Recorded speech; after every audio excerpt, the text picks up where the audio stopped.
Hello and welcome everybody. Just gonna really quickly got a couple of announcements that we have to make for Fat Dog stuff that needs to be passed on to all of you. A lot of you may know this Oh if you fuck. keep up with the Discord, but there are going to be some big changes happening this time around. I'm gonna actually wait for Shem because I don't think he knows. But there are going to be some big changes being made to the Twitch channel. Um, so starting off with the first thing, Slime is the only stream that's going to be happening from me on the Twitch channel for Fat Dog from now on. That's it. Oh, okay. There will be no D&D streams being done anymore on the channel. There will be no more Mushoku Tensei light novel readings being done on the Twitch channel. I don't know if I'm going to do them on my own channel or if I'm going to do them on the YouTube channel, but none of that will be done. The only light novel stream will be here. If you're like, oh fuck, why?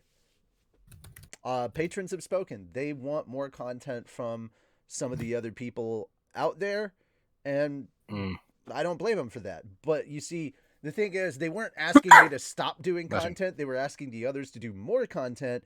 But what they didn't seem to understand was part of the reason why the others weren't doing so much more content was because they didn't know when they could stream. So I was just like, okay, if I just stop all this other streaming stuff, then they're free. That frees them up.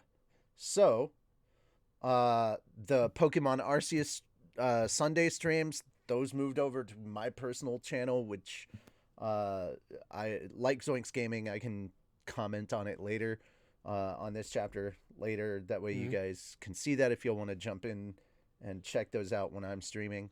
A lot of the rascals and the usual suspects from the Fat Dog crew that join me for gaming stuff will be joining me throughout the week. I do a We talk about Drifloon a lot I actually drew. on this. I actually do a lot more exercises actually over there than I do on the light novel streams. Funny enough, Yeah, it hurts, you don't have to join me for all of them. but I do. Only for these. Or at least most of them. It's just the light novel streams that you technically are mandatorily forced to. Anyway, Look, I'm trying to work out too. Okay? I mean, hey, if you're trying to get in shape, I mean, you chose that, so I will hear none of your bitching. But Fan Friday, I'll no longer be hosting that. It'll be somebody else. So that's gonna happen. And here's the last thing that you guys kind of needed to know. The reason I was putting up so much content is honestly outside of probably Explodacy or Carson. The only consistent content that was being put out by Fat Dog was kind of from me. So I was kind of running the show, and it does feel like I'm the one taking charge of everything, and it's not supposed to be my channel. It's supposed to be the Fat Dog channel. So we're gonna move towards more of like letting other people do streams and stuff on their own time. I'm gonna That's try understandable. and stream a lot more consistently for content over on my channel. However, that being said, there will be no anime church this week. I'll go ahead and get that out of the way. There's not going to be an anime church this week. My parents You will are have coming to do in worship on your Shut own. up. Time. I know you're trying to make it a light situation, but I'm trying to just get some stuff out of the way. So please don't interrupt me while I'm doing this. Thank you. All right. My parents are coming into town. It's my dad's birthday, and so I'm not going to be in town for this. And yeah, I'm going to choose to spend my time with my dad for his birthday, so there will be no anime church this week. I don't know if I'm going to be back on Monday or not. It depends on how things with my parents go. I will try to make sure I'm here for the Slime Light Novel stream next week, because if I'm only doing once a week streams for the Twitch channel, I might as well, I might as well make sure I'm here for them. That having been said, yeah, that's basically all the big announcements. We did put up, ironically, this came from a post that I put up on Patreon asking how we could improve our overall experience on Patreon for the Patreon community, and it just turned into and it just was nothing but comments about the streams, and we're like, that's not what we were asking, but okay, loud and clear, we heard you. So just yeah, if we could just be on topic in the comments on Patreon from now on, I'd appreciate that. Also, guys, Moon's ready to turn in his third reaction. It's already turned in. It's just got to be put up, posted. Yeah, well, okay. So I'll be putting that up on Patreon later this evening. So please go check that out if you're a patron. Please, we want more views on that. Also, guys, raise the views on the stuff that's up there, because I can actually see unstreamable how many views some stuff has gotten. But I will say thank you very much to everybody that's actually gone and checked out the special sneak peek of season 2 of Slime, because that has like 400 plus views. It's the most watched thing on streamable right now.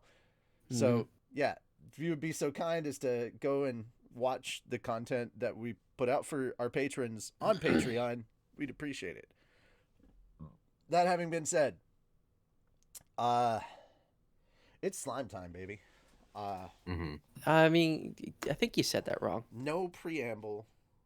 No, let's get right into it. There's not gonna be a lot of joking around or goofing off and stuff like that. There's a lot to go through today. There's just a shit ton to go through, and we don't have a lot of time. I'm trying to get people into bed as quickly as possible so that they're not staying up too late. So, ladies and gentlemen of the congregation, here we go. Open your books to chapter 6. We are on the way, and we're gonna start it off with Shem.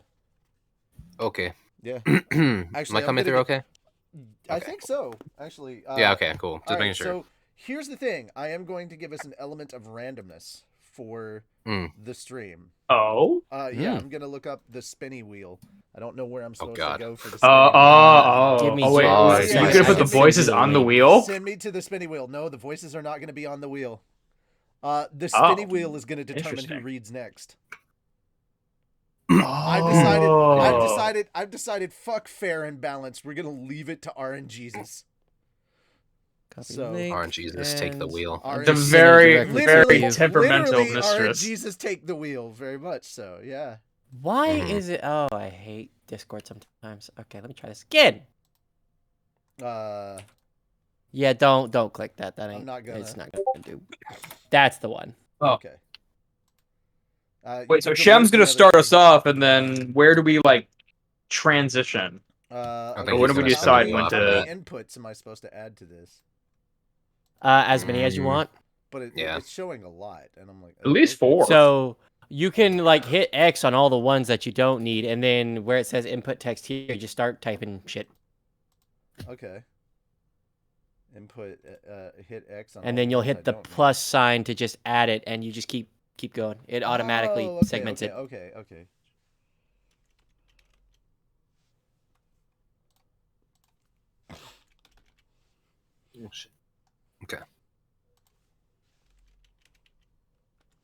All right, there we go. I have that set up. We're good. Shim, go ahead and get us started. All right. Chapter 6, Gods and Demon Lords. In the land of eternal night, within a burial chamber unknown to the world, encased in a casket of ice, there was a beautiful dark-haired naked girl. A figure was in front of her, also nude, as she embraced the casket with an eerie smile on her spellbound face. I know her how to skin. handle this situation. Grab her waist, pull her close, lift her up. Primary Potomkin Buster. Primary Lotus. Oh, okay. Break her fucking spine is what I thought. I was gonna say Potomkin Buster. That's the same thing, so. I was like, whoa, this is the first paragraph? It will never not be funny to me to see that. Grab her waist, pull her in close, pick her up, lift Primary Lotus. Break her spine. Yeah. No, literally, yeah. You do the Rock Lee move. Yeah, Primary Lotus. Spin up in the air. Better. Sorry about that. Sorry for interrupting. Please. All good. Yep. Keep going. Her skin, as pale as the white-hot sun, burned a shade of red as she let out a satisfied sigh. Ah, so beautiful. Ah, Beholding this girl in the coffin and showering her with love was a secret delight of this charming silver-haired figure, her red and blue eyes flickering as they let out their ominous glow. They brought out her traditional beauty, enhancing it to another level. But what struck any observer of her the most were the two prominent white canines jutting out from the sides of her lips. Whenever she opened these lips, or those lips, her blood-red tongue and milky white fangs would bare themselves. This was the demon lord Luminous Valentine, queen of nightmares and ruler of the night. Ooh. Whenever she touched this casket, it left a burn-like mark on her beautiful skin. It was an arc, a pure block of holy force, and thus damaging to Luminous. As a vampiric demon lord, this whole casket was like poison to her, but she didn't let it bother her. Even the bruising was bliss itself. Even a demon lord with Luminous's powers was incapable of breaking the casket. So instead, she lovingly caressed it, hoping for the day when she'd finally be able to release the girl sleeping inside. Okay, one of her spin the trusted. wheel. Sorry. Who is reading the next section? Hmm. It will be Moon. One of her trusted associates made contact with her. I apologize for interrupting your fun, but there's something I wish to inform you of. It was Lewis, the one she had enlisted to be Holy Emperor of Lubelius. The sound of his voice annoyed her, but she put up with it. It was rare for him to speak up like this, and she could easily imagine it being an emergency. Oh, Lewis, did something happen? Hinata has moved to defeat Rimuru, the root of all this evil. I tacitly allowed her to do so, but things have apparently grown complicated. How do you mean? Lewis gave her the truth as revealed by his own investigations. Ah, no time to relax then. With a weary sigh, Luminous removed herself from the casket, left the burial chamber, and called for a servant. Gunther! Yes, my lady. Gunther was an elderly vampire in Luminous's service, a butler who had joined her at Walpurgis. Now he emerged from the darkness, one of the 3 servants under her control and almost on her level of power.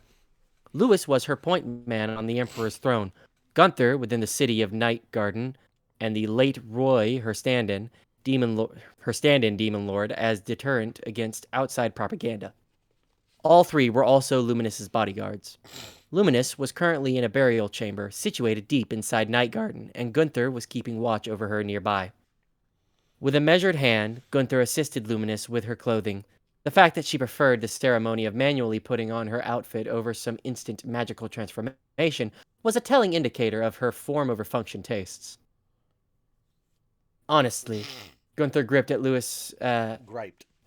Griped at Lewis as he helped her change, bothering her with such trivial nonsense. My apologies, Lewis replied. But if we leave things be for much longer, we run the risk of losing your beloved Hinata as well, I fear. Such silly concerns. Although if it is the demon lord Rimuru she crosses swords with, prudence would certainly be in order. I come to you both now because I don't want them to cross swords. If Hinata is killed, what would Luminous... Lewis, Luminous grudgingly interrupted. That's enough from you. You too, Gunther. A single appearance from me is all this needs, no? Then we can eliminate the source. The 3 servants hated it when one of them horned in on the territory of another, which was a source of frustration for Luminous. Lewis knew that, which is why he deferred to Gunther this time. Yes, my lady, I apologize.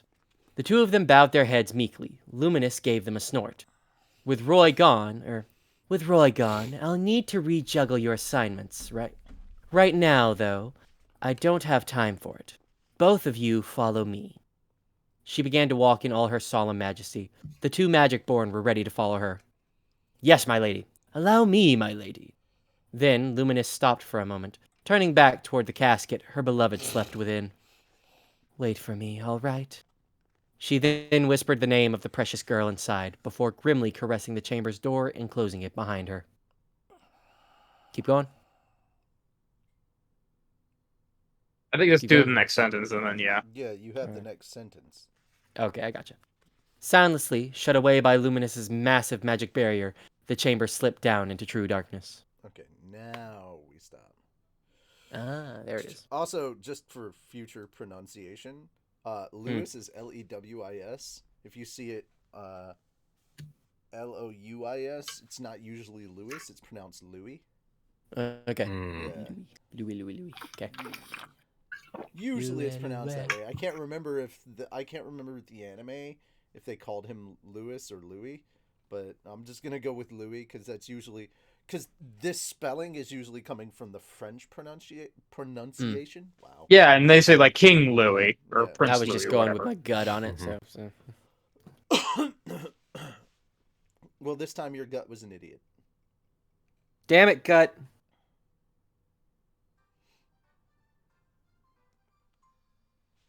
Moon, please continue reading. Yay! All right, second.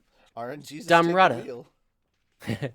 I will. Damrata the Gold, one of the leaders of the Cerberus secret society, had finally made it back to Farmus from his clandestine meeting with the five elders. He was now in Migum, out in the countryside, and given how well he knew the money-hungry Earl Needle of Migum, he hadn't Earl Neidle of Migum, he hadn't forgotten to placate him with enough presents to earn his trust. This time as well, a little bribe was all he needed to allow a protege of his to reside within Migum. Mm-hmm. Edmaris, too, was there, now in an undisclosed location, and Damrata knew this domain would become the eye of the storm before long. Edward, the new king, had dragged a force of 20,000 toward this domain's borders. Damrata knew that too.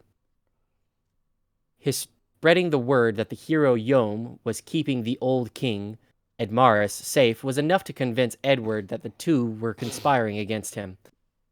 That armistice, after all, was unilaterally signed by Edmaris. There you go. There was no need. Edward had made it very clear for the new administration to honor it. And as Edward told his people, he had attempted to reason sincerely with them, only to have Edmaris and Yom raid their royal coffers and steal away their money.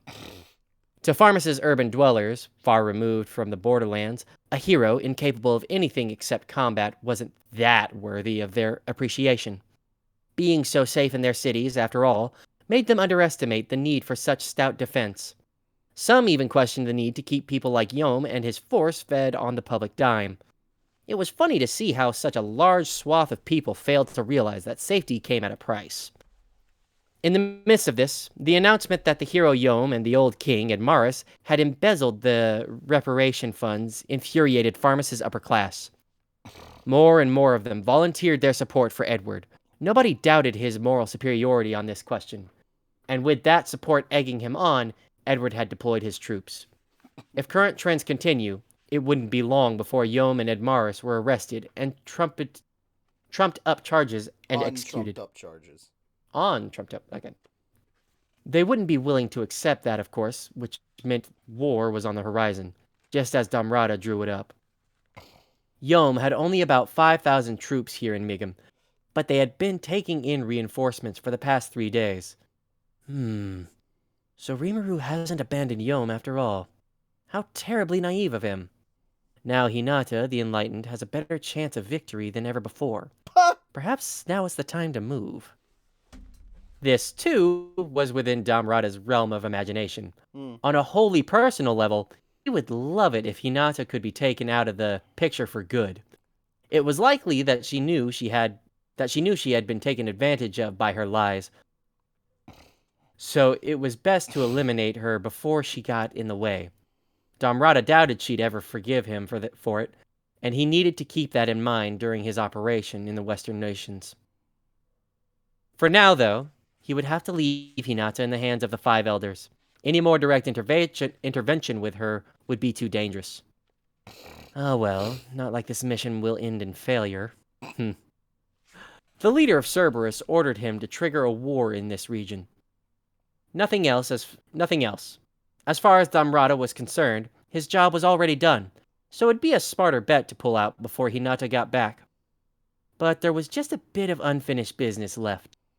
Damrata didn't care who won between the hero and the new king, but if he wanted to secure future profits, he had a promise with the five elders to fulfill. The demon had to be killed. This, however, was where his plans began to go awry.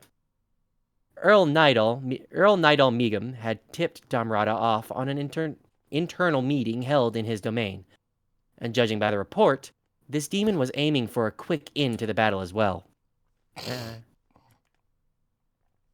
What would this mean to him? Stupid thing, go away. Can't read.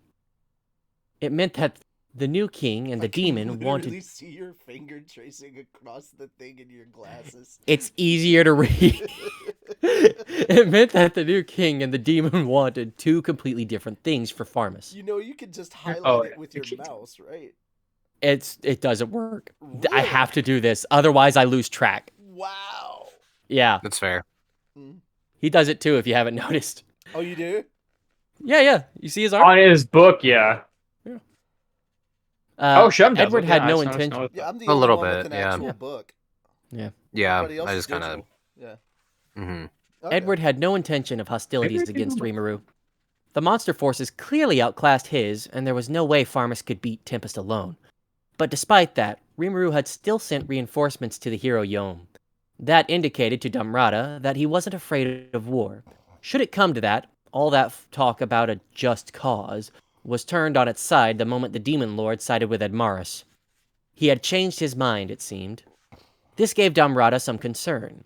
In the midst of his investigations, as he sought the demon, he had come to learn that the magic-born, Razin, was now serving the demon Damrata was trying to kill, not Admaris.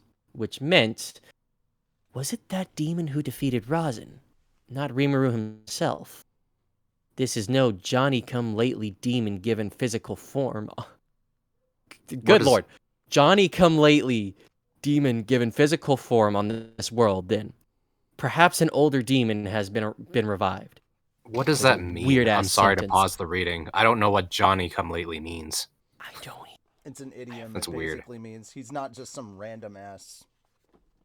So. Oh, Johnny. Okay. I'm used to them saying like average Joe or whatever. Yeah, something like that. Something weird. normal. I guess it's Johnny kind of come like lately. that, yeah. You're like Okay. something normal. And it's like, look, dude, Johnny come lately is a thing that's been around for a long time. It's just not something that's Okay. commonly in use anymore. Which is kind of funny. Yeah, a bit. I don't know who translates That's this weird. shit, but it sounds like they're from the 1950s. Yeah, I was like, Maybe. what? Or probably the 70s, actually. Probably. Gee willikers, this Rimuru guy sure is Jeepers. funny. Yeah. Can you believe the situation at Farmus? The thought made him grimace. Scooby-Doo did get its start in 1969, so... Nice. Yeah. There wasn't enough intelligence to work with. Not even the Cerberus leader provided any information about the demon. This adversary, he reasoned, would have to be considered at least an early modern arc demon, possibly older. The strength of this type of demon depended greatly on their age, and while modern ones were one thing, early modern arc demons, 200 or 300 years old, were a calamity-class threat. A medieval one, pushing nearly a millennium in age, could be powerful enough to serve as a demon lord's aid. It was a completely different level of strength from some lower-level evolved demon. If an archdemon like that was on this world, it was devastating news. A threat to humankind as an ongoing concern. Here's the thing, they can't even imagine the idea that it's a primal, and they know about the primals. That's fantastic. They've met Blanc, the primordial white. And it was a massive calamity. And this White, was the primordial white. This was an unnamed primal, and it was insane. Oh boy, man! What I can only imagine know, Diablo. What they don't know really will kill them. For sure. Sorry. It was worth noting that human beings had only successfully summoned demons up to the medieval level of age. That was as far as the record showed. And it made sense, because anything more powerful than that would mean the end of the summoner's souls. They'd be immediately consumed. That was why the Eastern Empire's latest research regularly called for limitations on demon summoning, although it took a hero-class summoner to make an archdemon do their bidding in the first place. The magic-born Razin, though, Damrata murmured. Yes, Razin's name was known far and wide across the Empire. Power like his was easily the match for a medieval-age demon. If there was a demon out there who could defeat the likes of him, plus the 5 elders seemed to be fairly blatantly scheming with one another. That piqued his curiosity a bit as well, but his instincts told him this was one wasp's nest he was better off not prodding. Best to make good my escape, he thought, before I am caught up in anything else. Is something the matter, Sir Damrata? His servant said, responding to the words he spoke to himself. Damrata weakly smiled back. This is too hot to touch. No more of this. We have word to lie low for now, and I'd consider it wise to heed that advice. Pardon? We are retreating. Leave 2 or so observers behind and order everyone else to leave this nation. Yes, sir.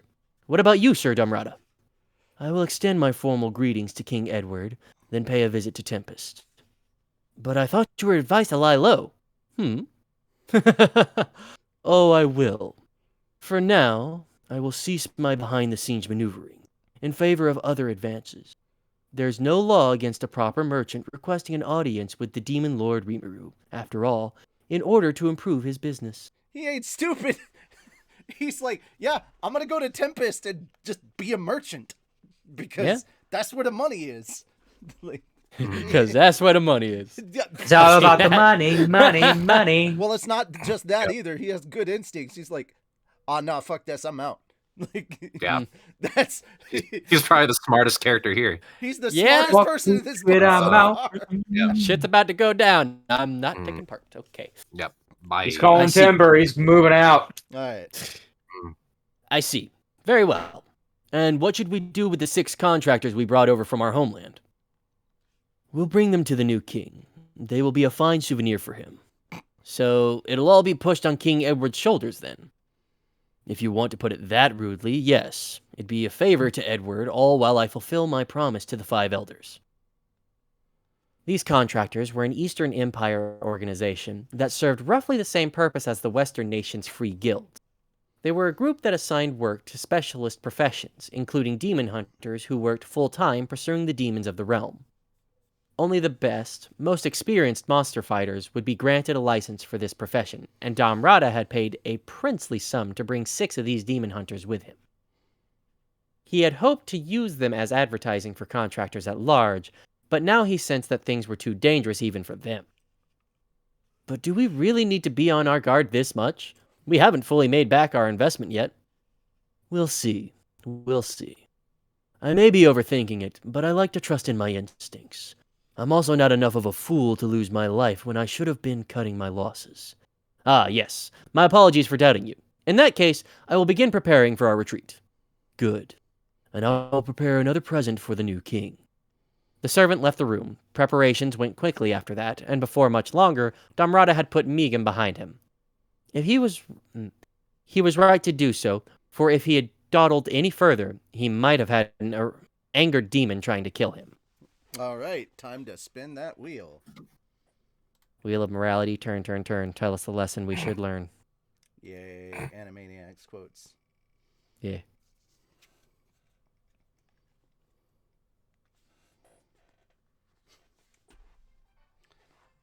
All right, guys, split up and see if we can find some prints. Man. I found prints. RNG's No, really should... fingerprints. Yeah. Toss. Oh, I don't think so. Yeah, now he gets it. Hey, Moon. Yeah, I understand. Uno más? Uno más. Grazie. Can you go again? 4 Yeah. different things to land on, and it keeps landing on Moon. I think let's should put a we limit make on it it after yeah, 3 like times 3. in a row. Probably just take me off the list and let someone else. Okay. Or just roll until you get a different person. Edward, newly crowned king of Farmus, was beside himself with excitement. The nobility across the land was falling over themselves to pledge their support to him, expanding and strengthening his forces. It surprised him to see the hero Yom side with Edmaris, his elder brother, and when Rimuru sided in turn with Yom, he feared his entire plan would fail. But the heavens hadn't abandoned him. With Archbishop Rahim dead, the wheels had begun turning. Hinata herself was off to slay Rimuru. He had been informed, with the Crusader forces in tow. Even better, the heroes of the Holy Empire of Lubelius, The 3 battle sages, the royal officers second only to Hinata in strength, had offered their support to Edward's cause, deploying the Temple Knights for the effort. The divine enemy Label. The divine enemy label hadn't been formally announced yet, but given this deployment, it had to be a matter of time. The Temple Knights were assigned the task of defeating the demon who killed Reihi, but that was just a convenient excuse. In Edward's mind, they were actually aiming to mount a resistance against the demon lord Rimuru, armed with an enormous force that was essentially the federated armies of the Western nations. That was why he granted them safe passage through his lands, as well as the right to engage in any military activity they saw fit. He had no intention of tangling with Rimuru, but under the circumstances, that didn't matter. There was no way Hinata would lose to the Demon Lord, and with this larger force, he reasoned, defeating the Tempest forces wasn't an impossibility at all. Feldora remained a concern, but with a dragon that finicky, the combined forces of the Western nations ought to be able to seal him up once again. Lord, they don't know. Mm-hmm. Now he needed a just cause to link all these efforts together, and that was already taken care of. A powerful merchant from the east had visited him, bringing a letter from Earl Nidal of Megum. It was a request for help, and it instantly solved all Edward's problems. It didn't take long for him to reach a conclusion.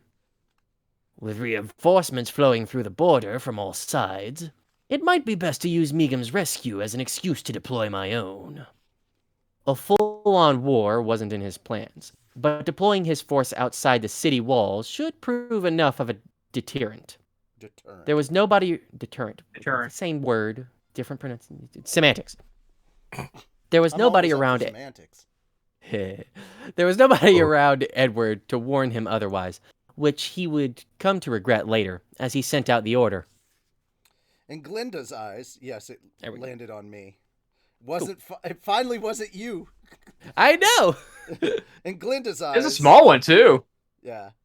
The plan had gone seriously out of whack, but that sort of thing was a given on the battlefield. She just had to adjust her tactics, make things work out more her way, and she'd be fine. Looking at it that way, things didn't seem so bad to her. A large number of nations were taking an interest in their moves, and a virtual army of journalists were here to see her in action. Everything was set up just as she wanted it. Rimuru, not focusing exclusively on Hinata, was an unwanted surprise, but as Glinda saw it, it just meant he spread out his forces too wide for his own good. It wasn't a problem. Damrata had fled the country, but he had left a team of anti-demon experts with King Edward as a symbol of goodwill. Each one battle-steeled and ranked an A or better. She figured they could be trusted to do their job. No reason not to sacrifice them if we need to, Glinda idly thought. No matter how it turned out, she optimistically believed that the demon would be out of her hair. The breezy mood didn't last for long. Wheel of morality. Turn, turn, turn. Oh, it's still me. I mean, you did. I feel like you could just read through that. We haven't learned a lesson at all. Like, there's no lesson. Good. No, the lesson here is repetition makes perfect. Repeat stuff, repeat stuff, repeat stuff.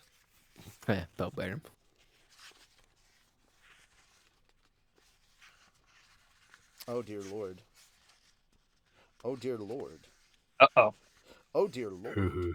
Is it that long? Oh, what happened? What did you do? Oh, the gods. Oh, my roast is there ruined. not another dot for that long? 285 to 297. Nice. Yeah. I think it's you doing it. Yeah. Yeah, I guess so. All right. Here we go, kids. I haven't been looking at any exercises or anything that's been redeemed at all, so if I know they got redeemed early on. I know there were 10 or 3 sets of exercises. Okay. Again, the limit is of course going to be 100 exercises in total. That is the limit. We're not going above that, and if you try to, we're going to reject your claims. Yeah, and last week we went over and it was and not fun. yeah, But we do appreciate the bits. we do and all appreciate that. the bits. Thank you. Also, so the other thing is, we've got a lot to cover, so we're probably not gonna do voices this time around. I haven't paused them or anything, but we may ignore them until we get like further in, and then yeah. All right. It's your call. Diablo, the demon in question, let out an evil laugh as he spread his bat-like wings, looking like a sign of the apocalypse as he surveyed the land below. He was searching for the traitors who outed him, causing shame and embarrassment in front of his beloved Rimuru, and he wasn't in a forgiving mood. Not once in his life had he ever felt anything resembling fear, but the mere thought of being relieved of his work duties made him quiver. Picturing Rimuru staring at him and saying, "All right, you can go away now," sent shivers up his spine. The terror tore him apart. Now, Diablo had to pay back the people responsible for that feeling. He contemplated what he'd do once he tracked them down. It made the smile even broader. Then he found Edward, the new king, at the rear of the forces. With him were several others who stood out of the crowd, strength-wise at least, somewhat. Enough so that they could at least go toe-to-toe with Diablo. Part of the 10 great saints, perhaps? Rimuru instructed him not to kill anyone who wasn't involved. If they were involved, that didn't apply. At least that's how Diablo and Hakuro, his overseer, had interpreted the missive. Any troops not defending themselves would be let go. Of course, but if they attempted to fight him, that was another matter, especially if they decided to initiate hostilities themselves. Then there was no need for mercy. Resisting the urge to greet this new king at once, Diablo sent a thought communication reporting his findings to Hakuro.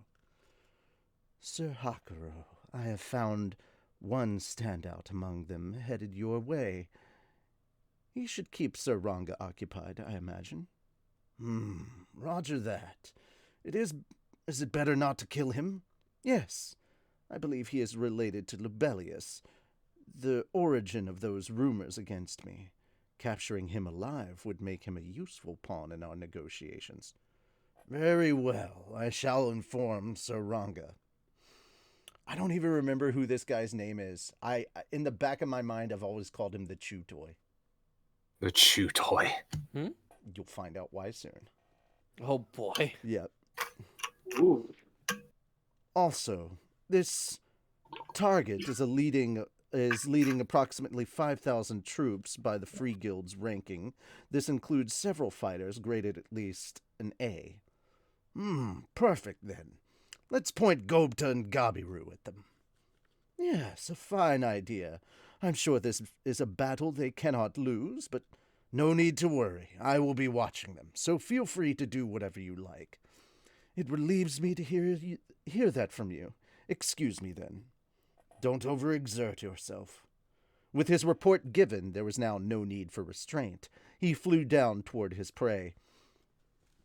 The sight of Diablo swooping in from out of nowhere froze blood in Edward's veins. Sare, enjoying a cup of tea with him, was barely able to react at all. "Hello there. I believe we have met before, King Edward. My name is Diablo." He gave them an elegant bow. Before he could even finish his greeting, Edward's knight captain was barking out orders. "Fan out! Take defensive positions! Protect King Edward!" The royal guard jumped into action, grabbing Edward and trundling him toward the rear. The guard instantly formed a line of defense to cover Edward and create a wall of humanity between the devil and the king. Diablo took his time to react, simply standing there while all these troops scurried around. As far as the demon was concerned, his target was in sight. The hard work was all done. There was no reason for undue haste. God damn it. Okay, the best way to describe Diablo, he's a cat. He is playing with his food. 100%. I was gonna say, is King Edmund the yarn ball? More like the mouse. More like Diablo. I hate that you said that. I'm now going to have to go drink some. Future chew toy discovered. You mean for Diablo or for Ranga? I think the answer to that is yes. Yes. I'm gonna need mind bleach later, but that's okay. Anyway, in another instant, Diablo found himself surrounded by Sare and his forces, covering the large, opulent royal tent the demon had landed in front of. He looked at them all, enjoying the sight, but although nobody noticed it, his eyes were burning with rage. Soon, a group of journalists was on the scene, curious to see what was going on. Diablo kept smiling. I will not harm any of you. Just stay over there for me, please. Then, with a snap of his fingers, the press corps was covered in a barrier. A bit of helpful consideration on Diablo's part to ensure against collateral damage. He also meant to suggest that exiting the barrier would be seen as as hostility punishable by death, but the journalists, lucky for them, never even entertained the thought. By the time the forces were all in position, Edward had regained some of his composure.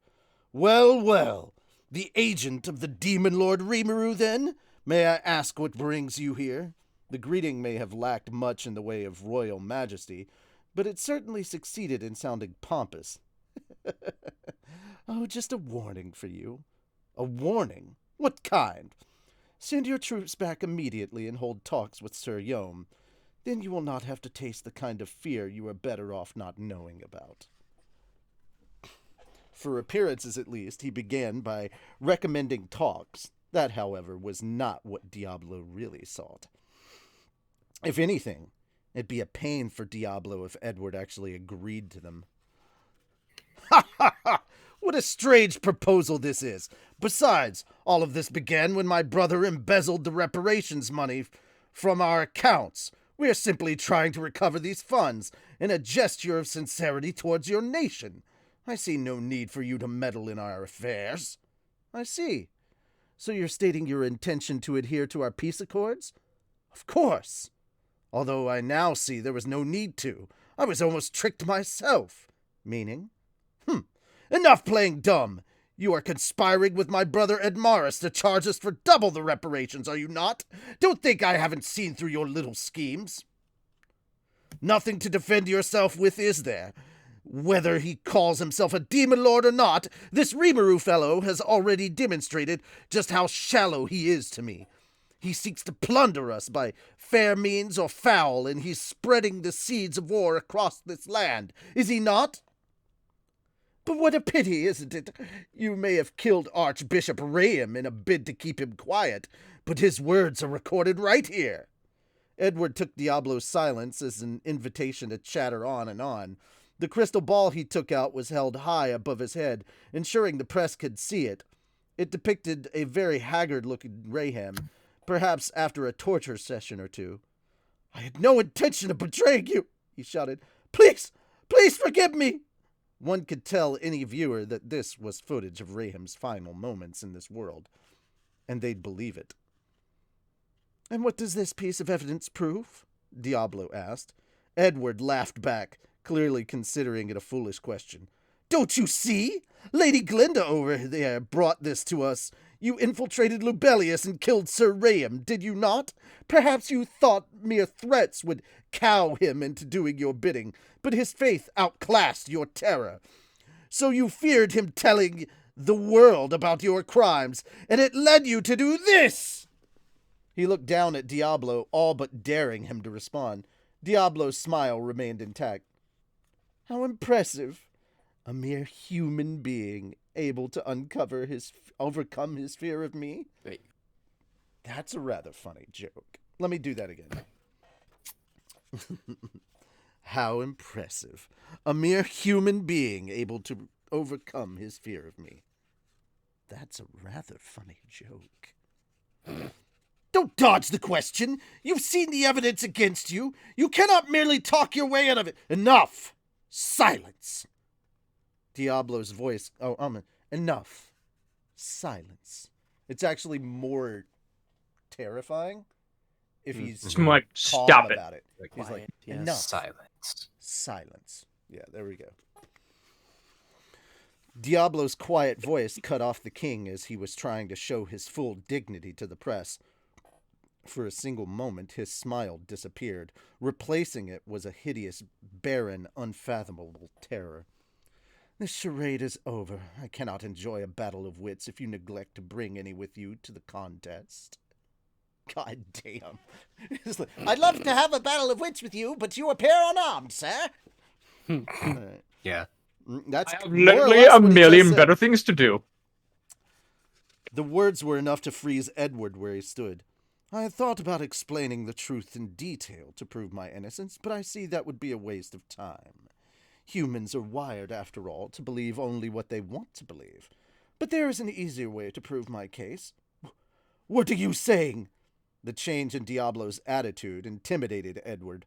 Only now did he realize that this approach of his might not have been the most intelligent idea. Yeah, you can definitely tell they're brothers.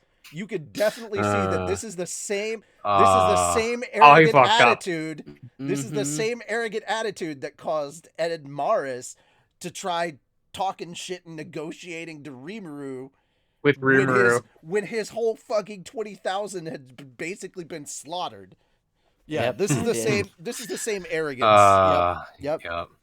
The same naivety and dumbassery runs Your through their blood. arrogance knows no bounds. All right. You would like me to prove my innocence, Diablo continued, wouldn't you?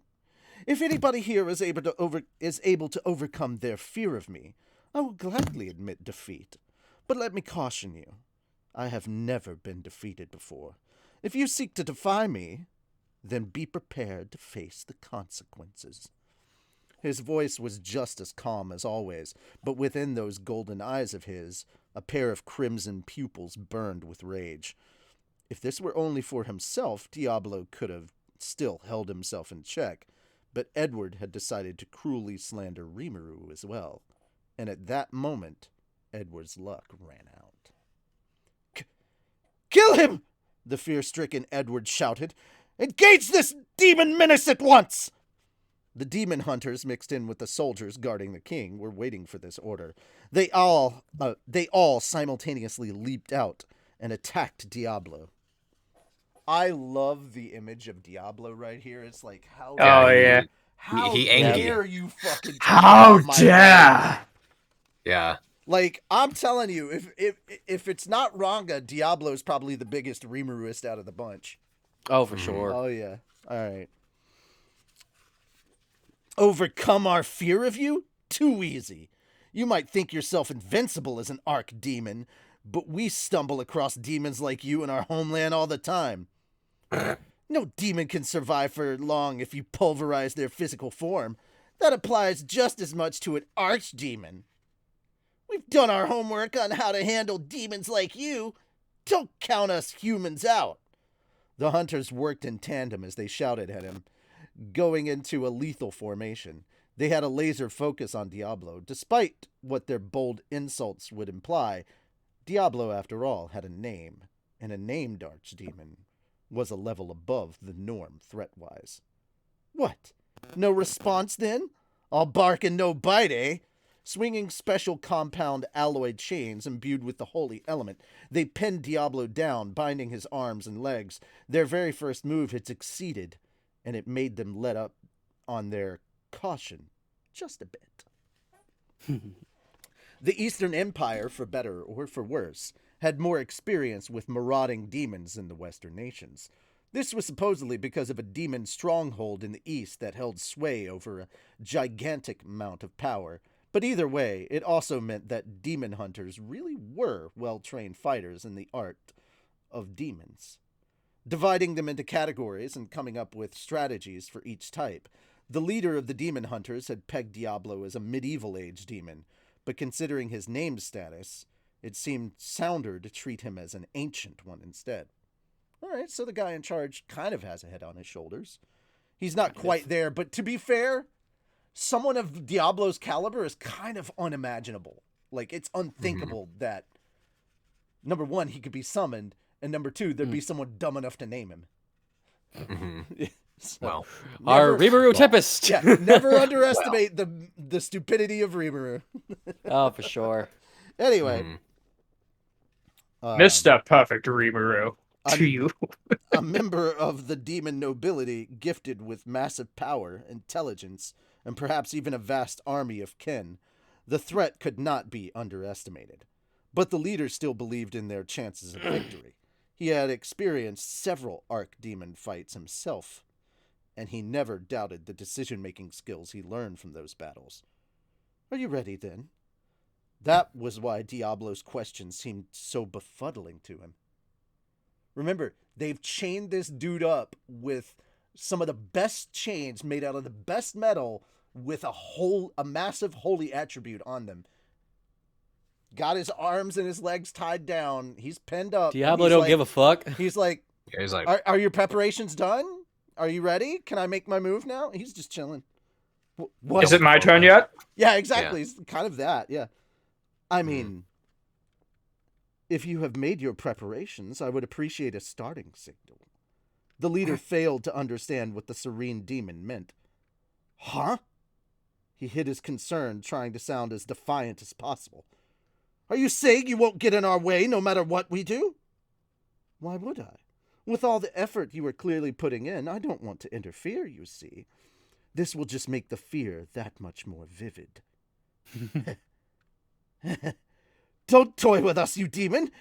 Your arrogance will be your end! Diablo's joking around sent a slight chill across the demon hunter's minds. Demons like him often look down on people, overestimating their own skills. With that knowledge in mind, Diablo wasn't venturing far from the typical demon script. This time, though, he was delivering these lines while already chained to the ground. Even a seasoned demon hunter would be put off by this much confidence. Still, they were professionals. They didn't delay a single beat, executing on the training routines they'd repeated day after day. You shall regret your arrogance in hell! Vanquish him now! Thunderbolt! As King Edward, the journalist from nations worldwide, and Sare, and the rest of the Lubellian royal guard looked on, Diablo was roasted by blinding flashes of electricity. How about that? What does natural, non-magical infused lightning taste like to you? A demon like you is protected by layers of barriers, we know. But too bad for you. With our imperial technology, we could break right through your defenses. To be fair, these guys are seasoned. And these are sound tactics. It's just, they did not know who they were fucking with. Not at all. Yeah. And if they had, they wouldn't have showed up to begin with. Yeah, they'd be like, well, fuck it. Bye. Yeah. Thank you. Demons must be granted physical form to impose their will upon this world. With your body destroyed, there is nothing you could do. The demon hunters seemed to treat their victory as a given. Any magical-driven force could be easily blocked by a barrier built for the purpose. In response, the Eastern Empire had researched weapons that didn't rely on magic to work. This lightning trick was one of them, the latest in anti-demon tech, and hearing that made Edward's terror ease a bit. Wonderful, he shouted. Truly you are the heroes of the East. I must raise my reward for that merchant. His face was twisted in glee as he looked at Diablo. The lightning was roasting the demon alive. Or was it? The flashes of light had fully enveloped his body by now, but that smile was still on Diablo's lips. Only Sari and Glinda picked up on this at first. It worried them. The demon hunter's leader, however, was puzzling over something else. This shouldn't be happening. This shouldn't be happening. Why isn't there a single burn mark on his clothing? Then he saw it. That evil, evil smile. You! A rather meager effort. Too meager, in fact. You thought this would suffice against me? After all that hard work? I can't help but call it a disappointment. Diablo casually brought an arm up. The moment he did, the chains binding him shattered. Whoa! With unbelievable force, Diablo ripped the reinforced alloy chains off his body. You monster! He laughed at the words of shock from the leader's mouth. Right then, Diablo said, as if nothing had just happened. Now for the selection test. Wait! What is this insanity? Why didn't the lightning work on you? Out of disbelief, or perhaps to divert his impending terror, the leader had to ask the question. Diablo was kind enough to provide a detailed reply. Why, you ask? It's simple. I am equipped with a strong resistance to natural influences, electrical discharge included. Your attack just now was such a meager strike at me, it didn't even merit building a defensive barrier to counter it. Is that satisfactory? This motherfucker said straight up, your shit is so weak I don't even need a barrier. Damn. I just took it like a champ. Yeah. The leader began to visibly shake. If anything, that was brave of him. The rest of the hunters realized the portent behind Diablo's statement had already... The rest of the hunters, realizing the portent behind Diablo's statement, had already fallen, screaming to the ground. Ah! Get away! Stop! Get away from me! Help me! These were first-class demon hunters. Fearless, battle-trained warriors.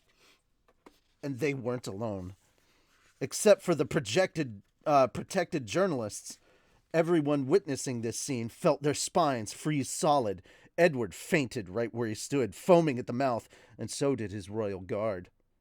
What just happened? The leader could see it well enough. This overwhelming terror, the sheer pressure this demon was sending their way. To put it as simply as possible, all Diablo was unleashing was the full brunt of his aura.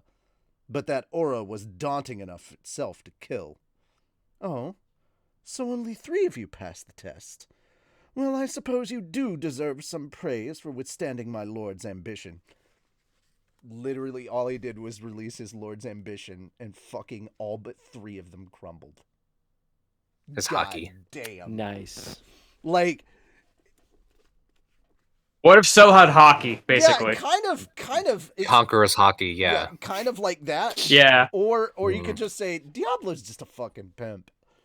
For sure. All right, now you 3, you all 3, me, hard as you can. Clear? So here's the thing. You gotta understand.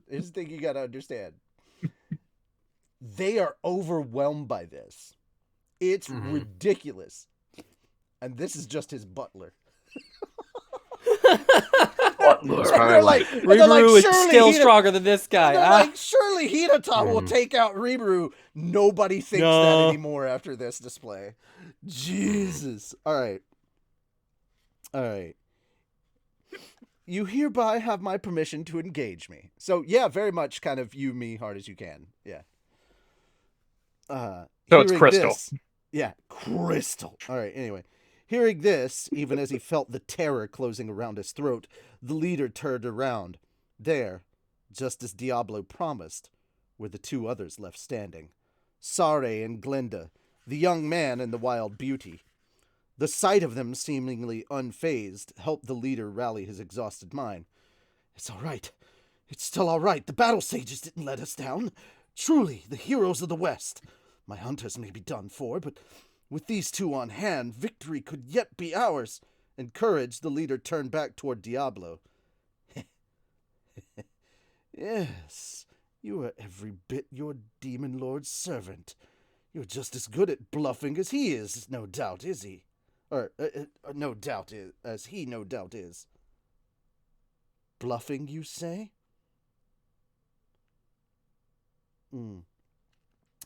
I do! You called that lord's ambition just now, didn't you? It takes a demon lord class monster to wield that skill. And if an archdemon is the highest level of the demon races, it is impossible for you to become a demon lord. That proves you are a liar. In the East, this fact was considered highly classified research. Demons, he knew, had an upper limit to the amount of magicules their bodies could store.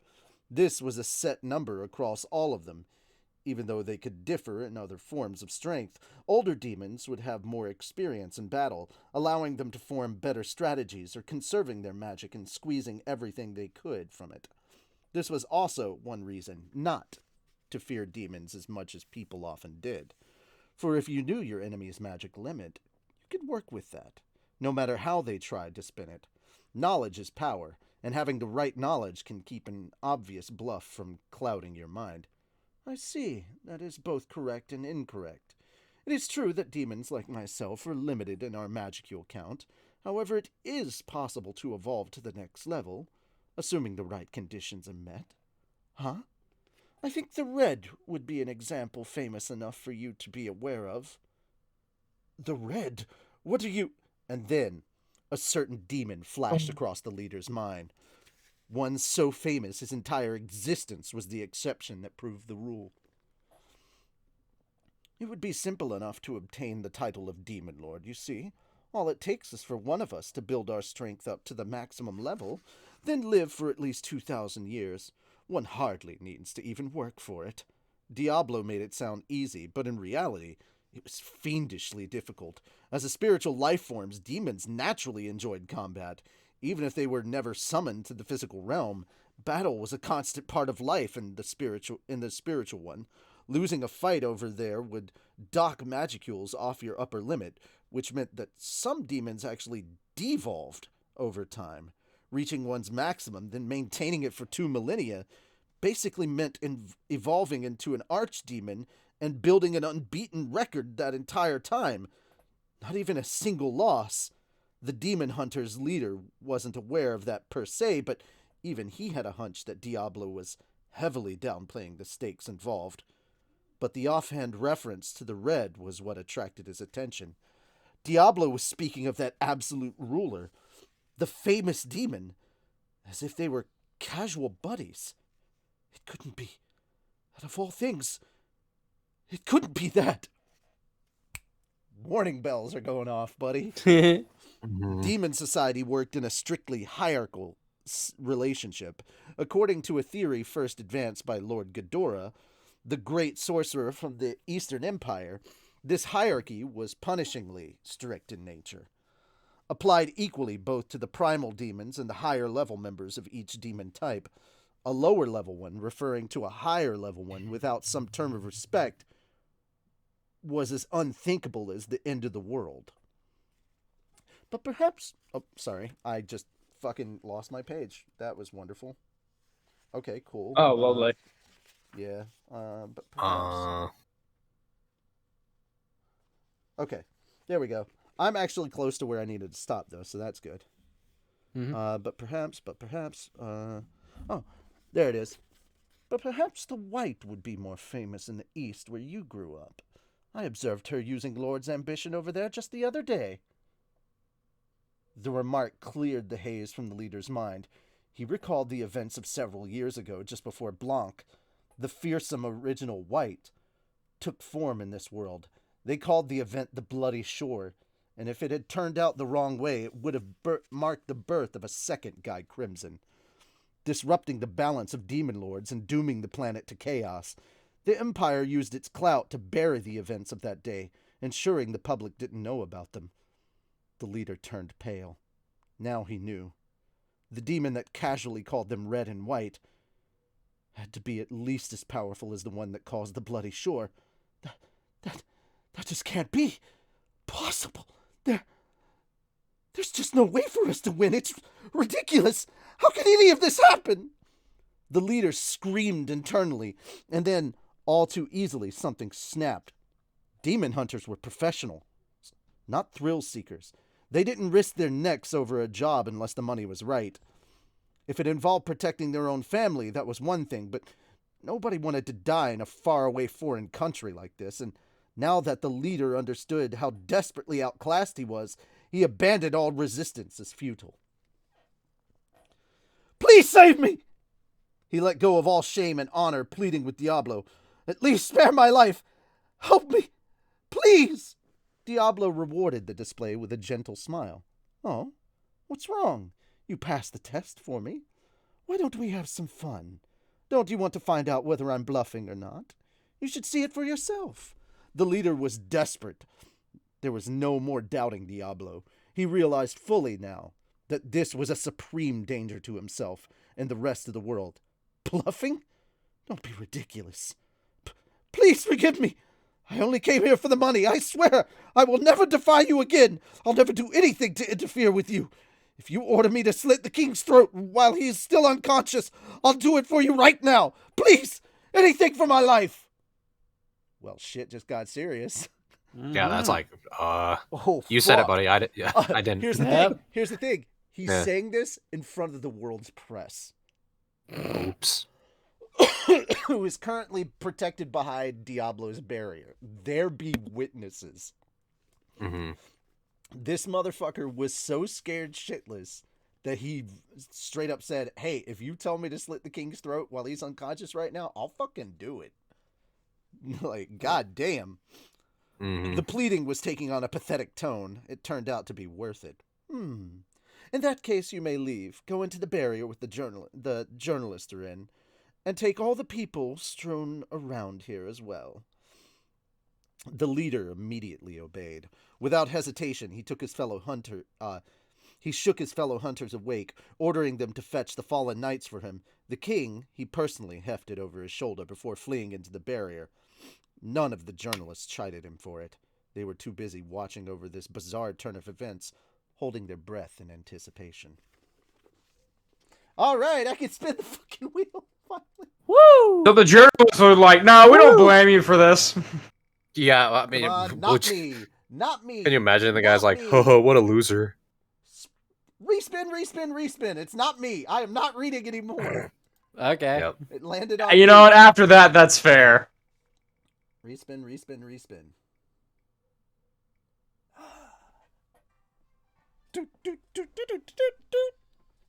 Shim, you're up. Okay. All right.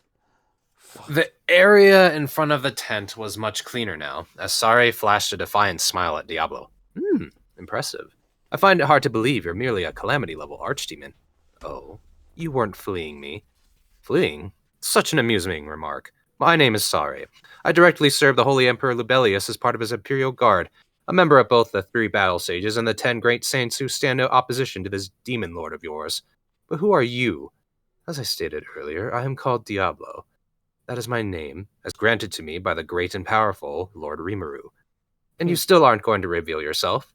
Sorry, attempted to keep himself friendly and at ease, even as the humiliation was making him reach his boiling point inside. All Diablo's talk about people failing to overcome his terror was a direct affront to him. But he kept his thoughts rational. He wasn't the kind to let pointless anger cloud his self-control. But in his mind, Diablo was acting far too disdainful with him. Those demon hunters from the east were a joke, bragging about how professional they were but forced to beg for their lives at the end of it. Sorry had let them keep up their act, since Glenda had suggested using them as sacrificial pawns, but this performance was far below his expectations. Internally, he sneered at the Demon King, or the demon before him, Demon King. I should have expected more from private citizens. We are tasked with guarding the Holy Emperor and the God Luminous herself. We are far more prepared to battle than they would ever be. Despite that, he kept himself on a higher alert than usual. Grigori wanted to fight as well, he recalled, but it looks like the prey he chose me instead.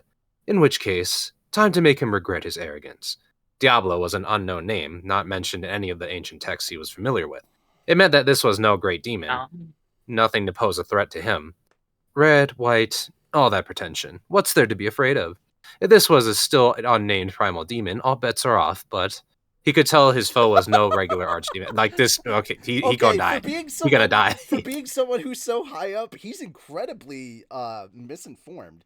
Doesn't he know gonna what die. red and white mean? That's ignorant. He really doesn't. Fuck, Yeah, dude. he is next on the chopping block. Knowledge is power, sure. guys. Knowledge It's is true. power. Learn shit, and you And won't he's missing have to a lot fuck of up. information. Yeah, all right. It's true. He could tell his foe was no regular archdemon, but sorry, this didn't seem like much to be concerned about. It was a sort of confidence that only the truly ignorant could have. He just knew too little about demons. In his eyes, if this wasn't going to reveal his true nature, he'd just have to rip the disguise off by force. Sorry, after all, had enough power to fight a demon lord alone. Valentine may have escaped at the end of their battle, but he was just a hair's breadth away from slaying him. A mere archdemon wasn't cause for alarm at all. Okay, What's to worry about? I want you guys to understand something. Valentine, the demon lord Valentine that he fought, was Roy. Yeah. Roy is kind of not maybe a little bit above Carrion. Oh. No. He is very much out of his league. He thinks he is very much. He thinks that's how strong a demon lord is, and I'm like, nah, bro. Nah, he is very much digging himself a very, very, very deep grave right now. Oh man. and is like rapidly approaching the center of the earth. It is very safe to say that his mouth is cashing checks. His mouth is signing checks his ass can't cash. That's what it is. That's a good way to put it. Sorry, I just got tripped over my second good. favorite quote of all time, which is, Does your ass ever get jealous of all the shit that comes out of your mouth?" Yeah. Yeah, I love that one. That's good. Sorry, keep going. It's my bad. All good. That explained why Diablo's attitude irked Sari so badly, but Diablo's next statement made the battle sage doubt his ears. Reveal myself. Ah, yes. I have so little interest in strength, I forgot to mention it. Indeed, as you say, I am not an archdemon. In fact, I have completed my evolution to demon pure. Rather similar, I think you'll see, he casually added. But do try to remember the difference. God That damn. much really... What? Just him doing the, like, oh shit.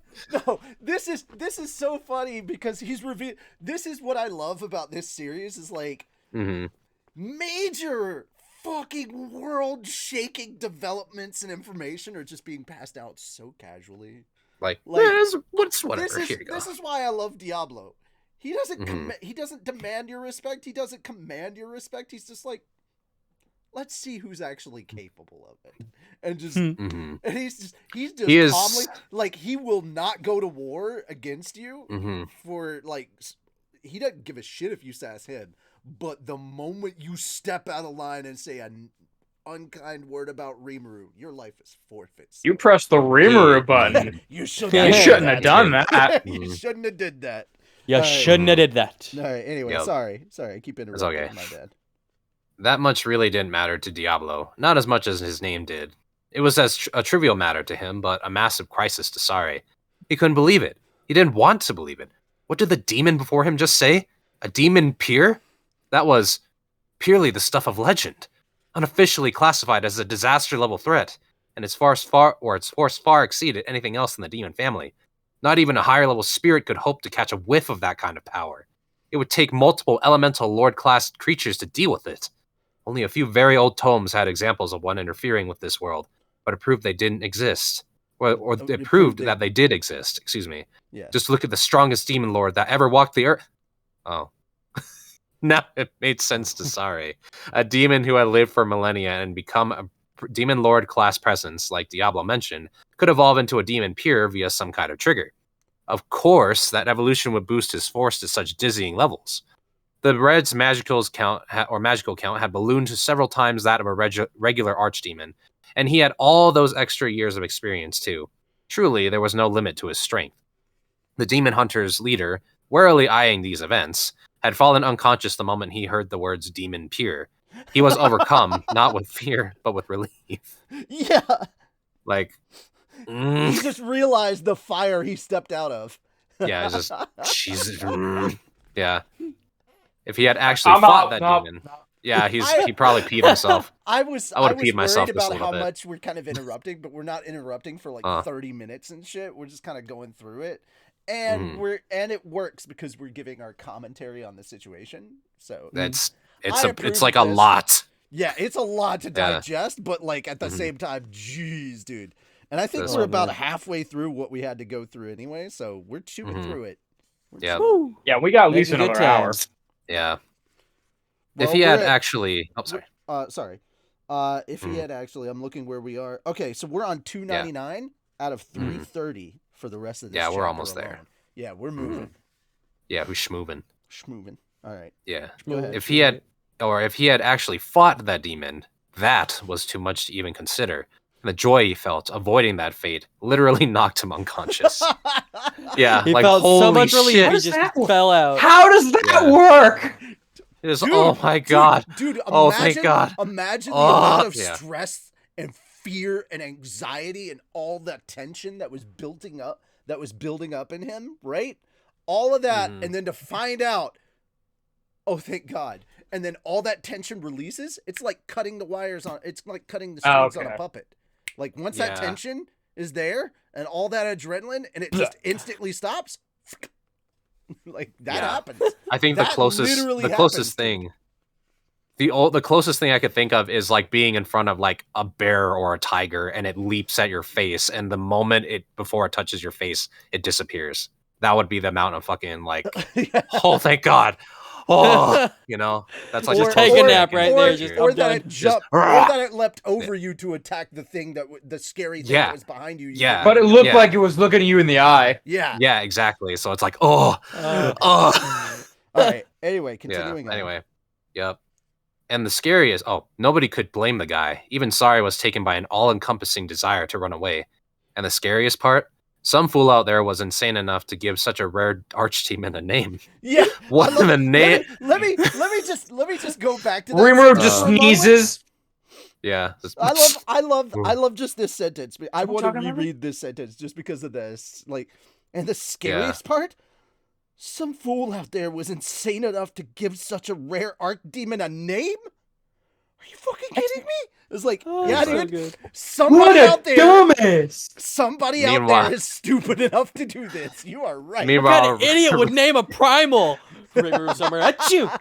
No. He's just like, Shion, I got a bitch of an itch on my left ass cheek. God damn. Scratch it for me. Shion, I saw a bird. It was pretty. I saw a bird. It was pretty. Kick it down, Shion. Yes, sir, Rimuru. Yeah, that's true. I would, you know what? Yeah. I would 100%. The parallels aren't that good. I would 100% do just a one-off, like, random bullshit thing of, like, all of our slime characters just doing, repeating quotes or doing scenes from DBZ Abridged. I would 100% do that. When is like Team 4-Star's anniversary? The closest thing is either Soe or Shion. When is Team 4-Star's anniversary? Yeah, I actually have no idea. Yeah, I actually have no idea. I'll have to get. We can do it. I'll have to ask. I dibs on Guru. Yeah, you can do that. You're not even cast yet. You don't get to do that. No. Nah. No. And 100% Guru would be voiced by Shion. Stop. Guru would be voiced by Kat because she's Rimuru. But I would love to hear her impression of Rimuru doing an impression of him. It'd be a really funny thing to see or hear. Of Rimuru, her impression of Rimuru doing Guru. That'd be. It'd be like Soe. Or something like that. It's like a really high pitched. All right, Anyway, Sari could feel a cold sweat erupt from every pore of his body. His instincts were sounding the alarm bells. The easygoing attitude of a moment ago now was barely a passing memory. He knew how impossible this was. If Diablo had given his, I think we skipped a line.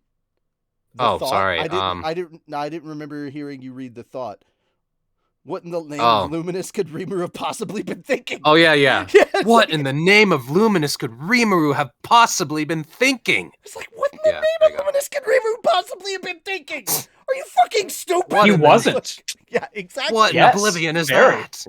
Yeah, kind of like that. All right. Sorry. What in the great are looking? Yeah. We got to talking about some stupid shit. Yep. Moving on. Mm-hmm. Sari could feel a cold sweat erupt from every pore of his body, or in his body. His instincts were sounding the alarm bells. The easygoing attitude of a moment ago, now barely a passing memory. He knew how impossible this was. If Diablo had given his name without his hesitation like that, it meant there really was someone out there who had granted it to him. A masterless, named creature would never be so eager to share his name, since it would expose him to falling under the control of someone else. It proved that the Demon Lord Rimuru really was behind this. But could Rimuru, freshly ordained as a Demon Lord, even have the energy needed to name an archdemon? There wasn't much point pondering that question, but Sari couldn't help but wonder. His mind was just attempting to escape reality at this point, and he felt something in motion next to him. What are you balking for, Sari? Let's you and I take out that sexy-looking demon together. Glenda was virtually screaming at him. No, Glenda, wait! Sari was already too late to stop her. Like the wind, she strode forth, sneaking up to Diablo without a sound and thrusting her black-bladed knife at him. It plunged straight into Diablo's undefended heart. Ha! No threat at all! Glenda laughed. She could tell that hit home, but sadly, Diablo had no intention of dodging that from the start. That is some commendable physical ability. Unfortunately, he flatly stated, physical attacks do not work on me. That was the truth. Diablo had acquired a trait known as cancel melee attack. Glenda quickly leaped back to safety. Right? Dude, it's just like, well, Rimmer's team is OP. Please nerf. That's exactly what they're screaming. Like, that's just bullshit. It's OP. Yeah, the screaming at the devs. Don't worry.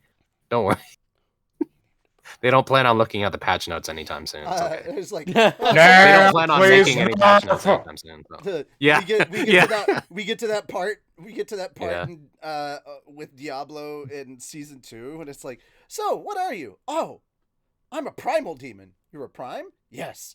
I name you. I get a name? Optimus. That sounds stupid. Optimus Primal. I mean, that is a character. Optimus Primal is a character. Yeah. Optimus? Yeah, or a lion That's in not some exactly cases. a demon-esque name. Fine. Nemesis. Diablo. Nemesis. All right. Yeah. Diablo Optimus Prime. Then Diablo later on Optimus he names Prime. he names one of the fucking he names one of the middle name of one of the other demon lords is Megatron, and they're That'd be always funny. bickering. Yeah. I like that a lot. Optimus That'd be funny. Megatron. You gotta get Nemesis in there somewhere. I'd Or like that. Galvatron. That'd be funny. Galvatron. Yeah. Galvatron. Mm-hmm. I know there's Nemesis, which is Optimus is like evil. And then after that we get oh god, what was it? Rodimus? Varying origins. Was it Rodimus? that Yeah, took over yeah, after Rodimus. Optimus? Yeah. Yeah, he became Ultra Rodimus Magnus Prime. was another too. Fuck. Oh, I don't know. It depends on what you're looking at. But, I was just like, we need to have like the Transformers 2007 Transformers music in the background. It was like, I am Optimus Prime. Oh yeah, the like the fucking Energon or the Armada. Our worlds are in danger. Yeah. The Linkin Park one, yeah. That'd be You gotta remix it though to be more demonic. Oh, you can do that. Or easily. you could go even more have to classic do- and get you the have to- no, original here's the Transformers thing. movie. Here's the thing. You get that theme. You get that What I've Done song. You do that, but you do it in a minor key, and you do it in all classical style orchestral. Oh, there we go. Yeah. I'll do it. Yeah. I'll do it. Yeah. Yep. You're a fan Anyway. of Metroplex. There you go. Writing season 2 as we read it. Yes. No, we're not. Don't. Where's the that's- love for Yes. Astro Train, guys? Anyway, Astro Train. Astro Fucking Astro Train. Malco had a figure of that guy. Anyway, Glenda quickly leaped back a safe distance. What a pain! Then, ignoring Sari's warning, she launched a barrage of quick attacks. Even she could tell he was a formidable foe. She no longer openly berated him like before, and she was treating this like a battle against a full-bore demon lord. But it was all mere sport to Diablo. He was in a realm of his own, power-wise, and nothing Glenda busted out could ever affect him. Now Glenda realized this, or to be exact, she had sensed as much from the start. Her real goals lay elsewhere. Sari, resigned to his fate, steeled himself. Unable to abandon Glenda, he joined the battle, unleashing his spiritual force and boosting his physical skills to the max. Wielding the Demon Slayer, a unique weapon obtained through the massive amounts of capital, he slashed at Diablo. It didn't work. Damn it! Slashes don't work on him? Slashes don't work on him? Glenda, buy me some time so I can unleash my holy magic! Reasoning that only his strongest magic would knock the menace out, Sari asked Glenda for a hand. Glenda had no response. Diablo spoke in her place. I believe your female companion just fled. Sari had trouble understanding this at first.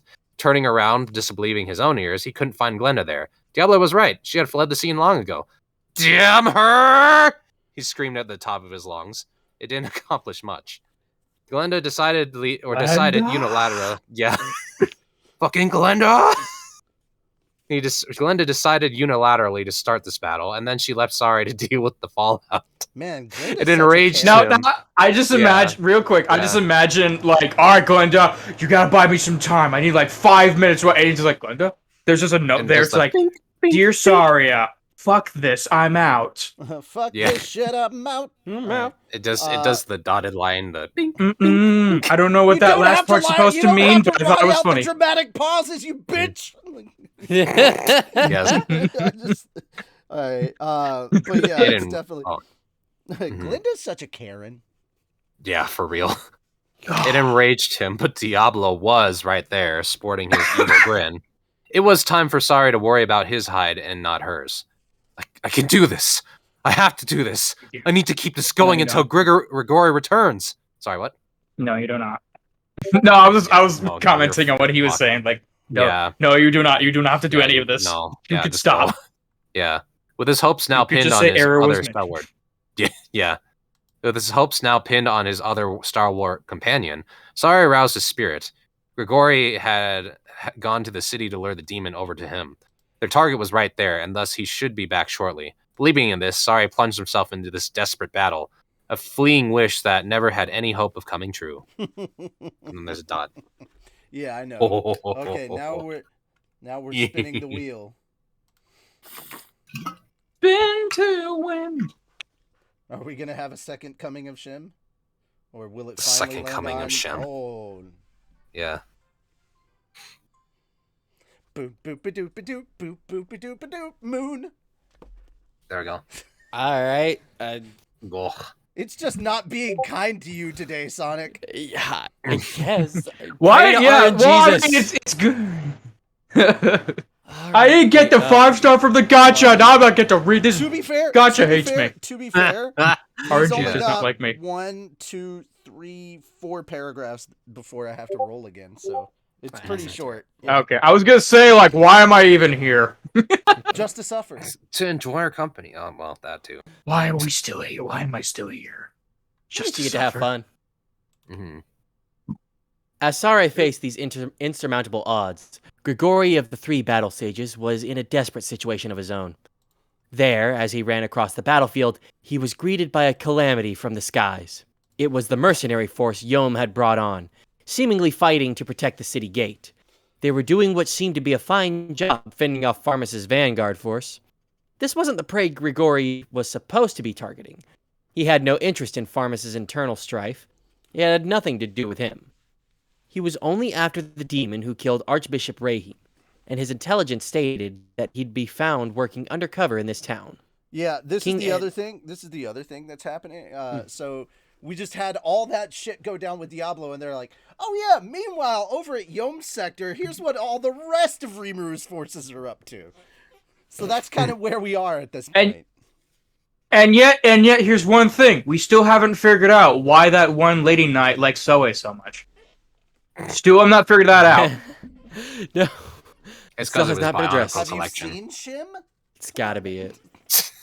I mean, Sure. yeah, but I want to He's a see what good-looking guy happened there. I love that. Yes, Shim is a very pretty boy, but I want to know what she saw in him. I mean, your words, not mine, but thank you. I appreciate it. No homo. All the Alright, homo. So the next time, when we manage to get to a anime convention in Colorado with Shim, we're just gonna sell off a date with Shim. That's how it's gonna go. Bruh. We might actually make Sure. some money. Okay, buddy. Okay. I appreciate that. All right, but I need you to make the You're gonna really. pimp? I need you to make the Who's gonna really be the messed up pimp? pun. Actually, I just need you to approve of this. Can we call it a very rice date with Shim? Oh. You have my blessing. Okay. Yeah. You have my Okay, blessing. there we go. There we Oh, go. that's That is a fine idea. fantastic. Literally, It's a very we'll rice just- idea. Yeah, it's a very rice idea. Yes. Yeah, we'll just send you guys. You're gonna be off going to- on a date here's with the thing. EC voice, by the way. Here's the thing. If Good. if it's literally just a lunch date, I don't fool anyway. if it's literally just a lunch date for a sushi lunch date, we can sell it as a really rice date. Yes. Because, Mhm. I because do it like is. sushi, Because it is rice. Yeah. and there's This all a just couple fits of ways to perfectly. do that, Yeah. so. A really rice date with Shim. Yeah. Mhm. All right. I Sorry. approve. Continuing on. King Okay. Edward. King Edward was accompanied by those specialists from the east when I saw him. He had thought, unless they run off on him, I doubt I'll have much work to do. But now Grigori was faced with a much more present threat than a demon. It was a gigantic, fearsome wolf in his way. Aw, it's the founder of So Rimuruism, adorable. Ranga. The wolf, of course, was Oh, Ranga. Nope. Where's the bestest That's- boy when that's we the need him? stop. That's the Where's stop his point. voice? That was in. So Mm. here's the Really? funny news. I want you guys to see this. It's literally this fucking close, Sonic. I swear to God, it is this goddamn close. I didn't get to read, didn't I? I'm not reading again, aren't I? It's Shim. That is That is so annoying. fucking close. Hold on. I'm curious. Oh, I'm should I sorry. instead of I'm doing sorry. it instead of doing it by fourths, should I like make it eighths instead? I mean, if you want to, yeah. I mean, that would that's help. I don't Yeah. really think it's gonna change all that much because you're still I mean, spreading it out evenly. It's still 25% I mean, if you Yeah, want, chance. if you but want, it makes I can it pass makes it a this lot one. easier. but- No, we're Yeah. not. Yeah. No, I guess. it's So down to instead of a RNG. 1 and 4, you have a 2 and 8, which Oh, is shit. theoretically the same, but it also just kind of it changes it things makes a the bit. pie smaller, which is a lot easier. Oh, Oh no. Well, I guess he can't do it. Okay, so let's see. hold on, give him a minute. Yeah, we'll he'll give be him another back. minute. Welcome back. Got some reading here for you. Welcome back. Got a jump for you. Every time someone says that, I cannot not think of the Phasmophobia line. Sorry. What? It was only your turn to read. No biggie. No. Yeah, it's like, did you really not want to read this that bad? I was looking at the wheel, and then it was like, that's cool, and then it like cut off because I was doing a stream within a stream within a stream, and my computer was like, oh. No, we So- can't do this. It broke. Yeah, so it's okay. I'm back There now, we go. but Okay. yeah. So the wolf, of course, Okay. was trying to Ranga. make sure that these aren't right next to each other. Okay, and then me. Gotcha. Oh, hold on, let me. There we go. Oh, Okay, okay, so no. now it's a lot easier. Okay. So, Good. Let's see. So now Actually, I Sonic, personally did don't you- mind. It lets me. now it- it actually looks like It lets this. me eat dinner. Okay. Okay, now cool. now it looks like this, so there's more of a chance for it There to we land go. on somebody else's. Yeah, it's a lot Jesus easier that way. All right, I stopped the stream or the screen Ah. share. There we go. Not the stream. Don't- Sorry, it says don't stream. Yeah, I was break 'em. gonna say the Don't stream's break still 'em. going, Richie. No, I'm, Yeah, okay. I'm aware of that. Yeah, Okay. I hope it's still spreading it going. out, So- boys. That sounds dirty. Well, It does sound dirty. you are the one that You wanted won't to, need to after that. you were the one that wanted to join our room at AWA and force us to spread out more. So, Mm-hmm. talk shit, Naughty, get hit naughty. with more shit. So say it. Yes. All right. Anyway, Yes. you have Oh. 1, 2, Yep. 3 pages to read on Okay. the actual book. The wolf, of course, was Ranga, wagging his tail with glee as he sprinted across the heavens. He was light as a feather, and now his feet weren't kicking against the ground at all.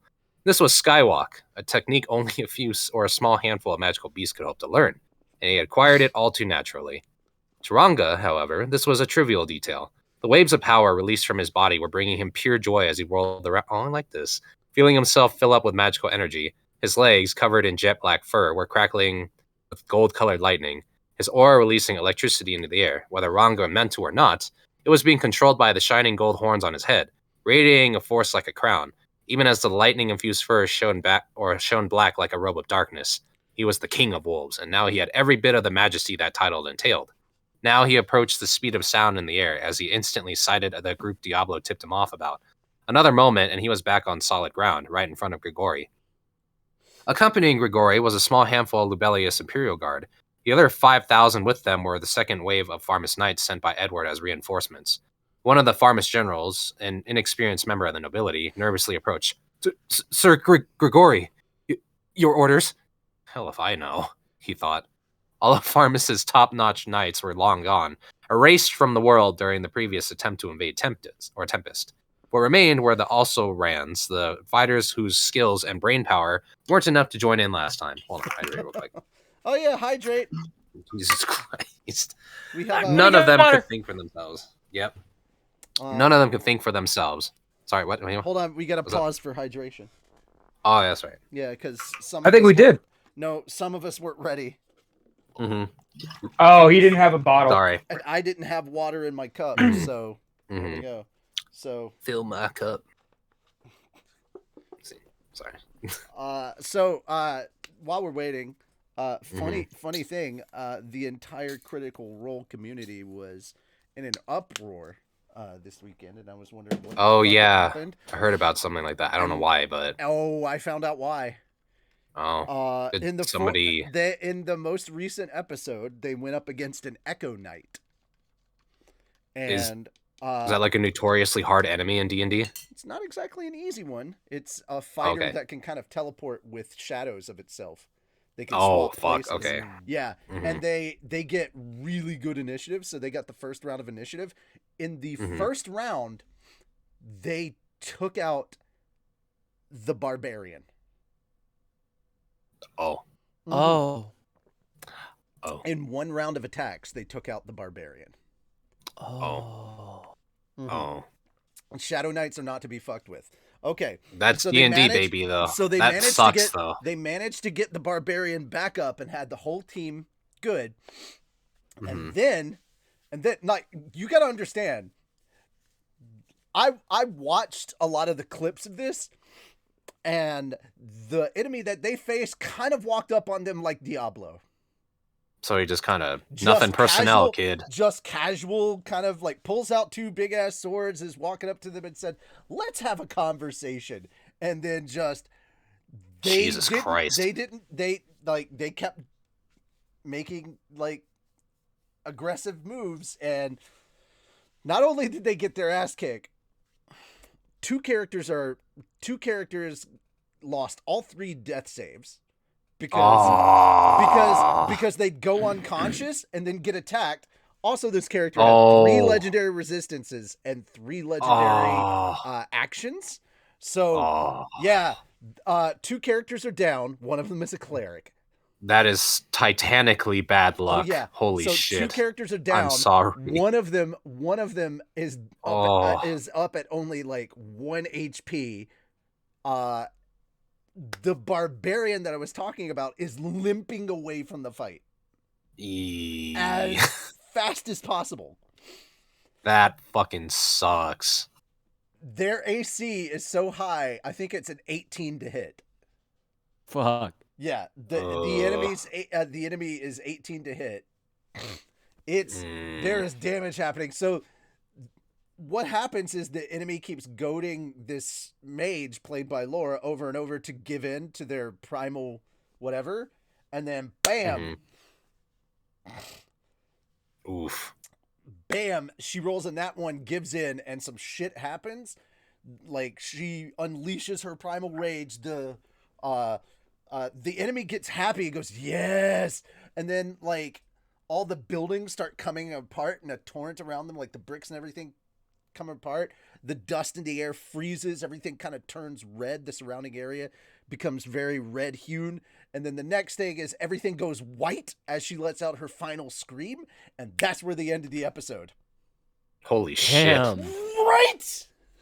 If they did this in like a TV show, I'd be like, holy Here's the fuck. thing. Everybody's like, somebody was, I can't remember who said it, but they were like, "You'd be surprised how scripted some of these D&D things are." And it's like, dude, I've seen television shows that aren't that well scripted.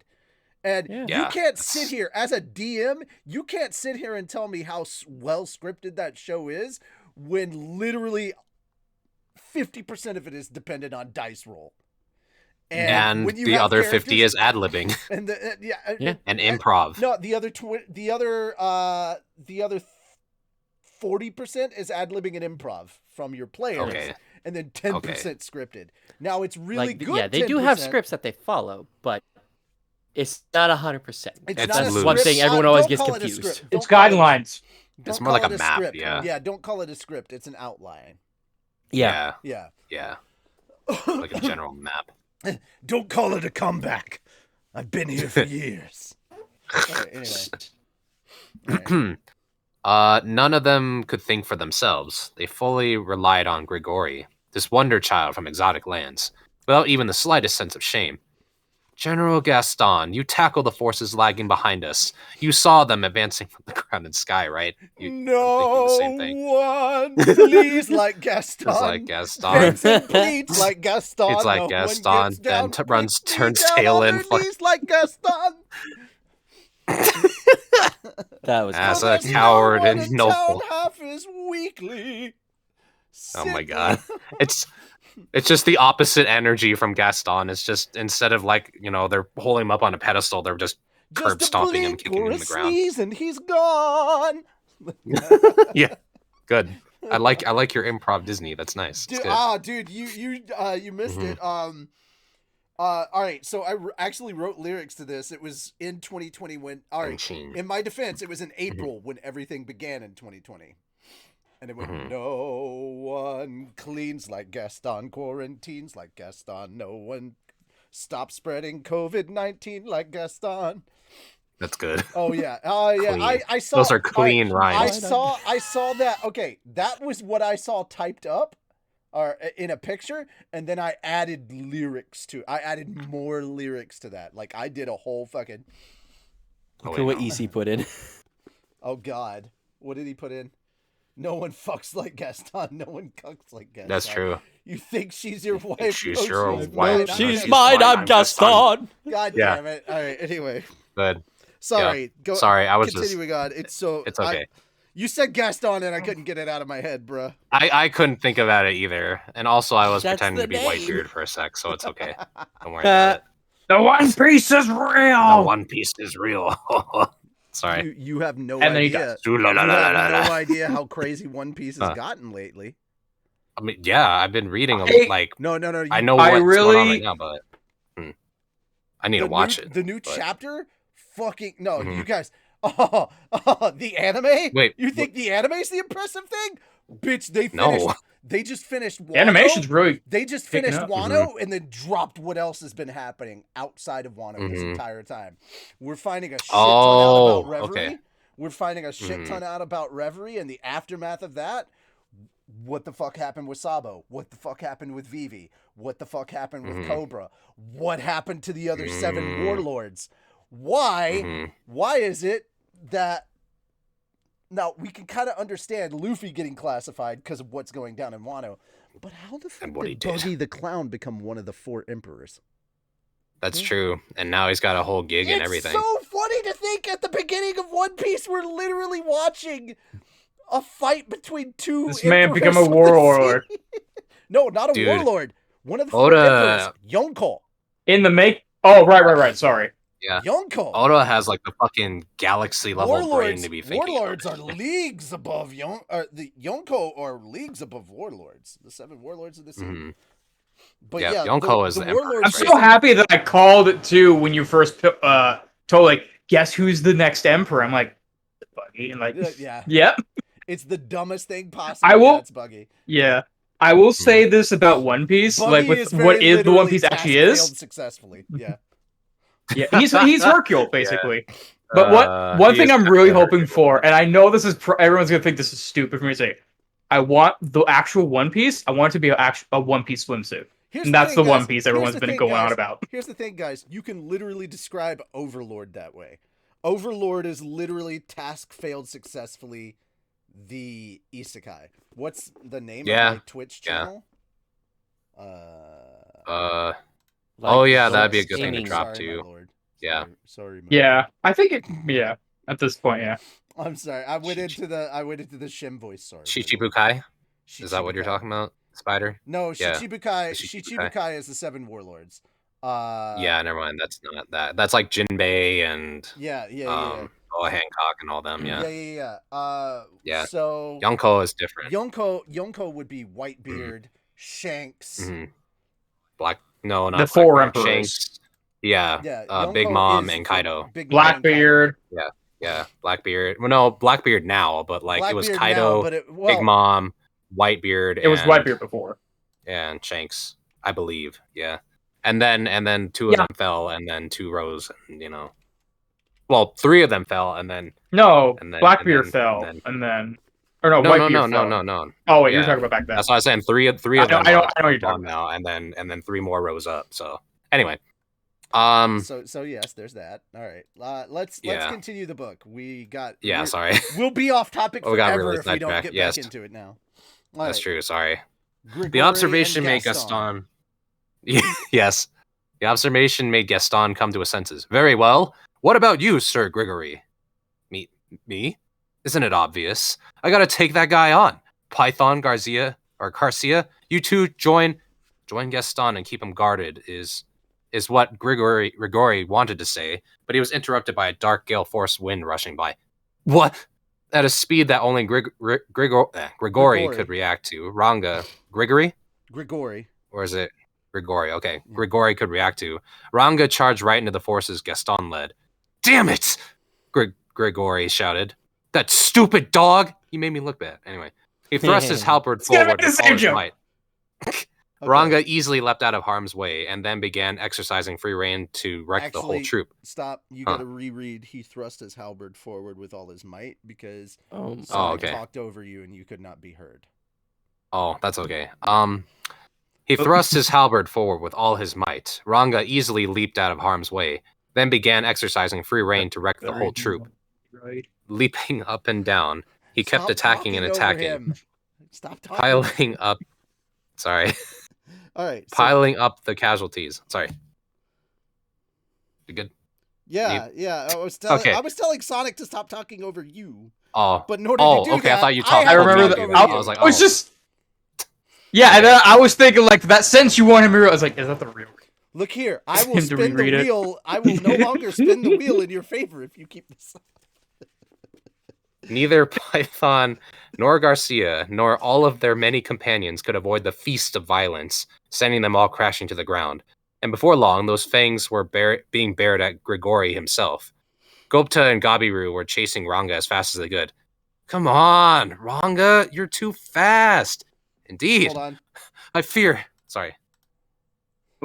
Unfortunately, it sounds like. Oh, I forgot. Was that heard over stream? I hope it wasn't. Which one? Which one? I heard a Twitch alert. Oh, I didn't hear anything. Did anybody hear that? I didn't hear anything. Well, of course you didn't. It came over OBS. Okay, cool. Why? Yeah. I got British approved. Yeah. Nope. Okay, cool. Mm-hmm. So nobody heard like random like Zoinks Gaming. Like, is there a ghost story behind me or something or a monster? No, okay, so nobody heard a Shaggy. Now you're just going crazy. No, I'm not going crazy. OBS played it in my ear. It's just thankfully the stream didn't Okay. pick it up. Okay. Okay. No, I heard. All right. I literally heard the notification that somebody followed my personal channel. Isel. Yeah. Oh. Okay. Oh, Like, okay. oh shit! That's I cool. hope that That's stream nice. didn't hear that. Like- Yeah. It would have made for a funny That's- thing, though. It would have, but not something that should be on Yeah. Dog. Gotcha. Continue. Mhm. We were talking Anyway. about Yeah. Toy versus Ranga. Yes. Mhm. Gupta and Gabiru were chasing Ranga as fast as they could. Come on, Ranga! You're too fast! Indeed.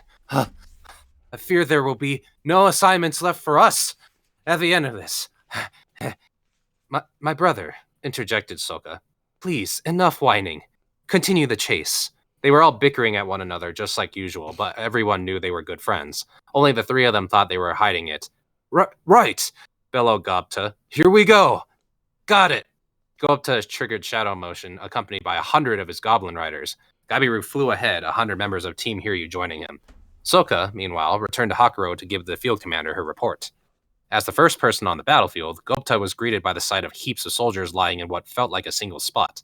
The knights still in the fray were in a loose circle around Ranga, keeping a prudent distance and praying that Grigori could defeat this beast. The downed knights were all the talented ones, or at least those courageous enough to engage Ranga and keep Grigori guarded. They paid for that dearly, all gathered together in a heap because Ranga was using his front paws to toss them over there, ensuring he didn't accidentally trample them to death. He's a good boy. This is literally Ranga being gentle. He's just playing. He's just playing. Mm-hmm. It's like, ooh, this is a good day. Anyway, the faces of all the praying knights were strained with despair. Their cheers, loud and enthusiastic at first, were now replaced with stony silence. Grigori was already covered from head to toe in wounds.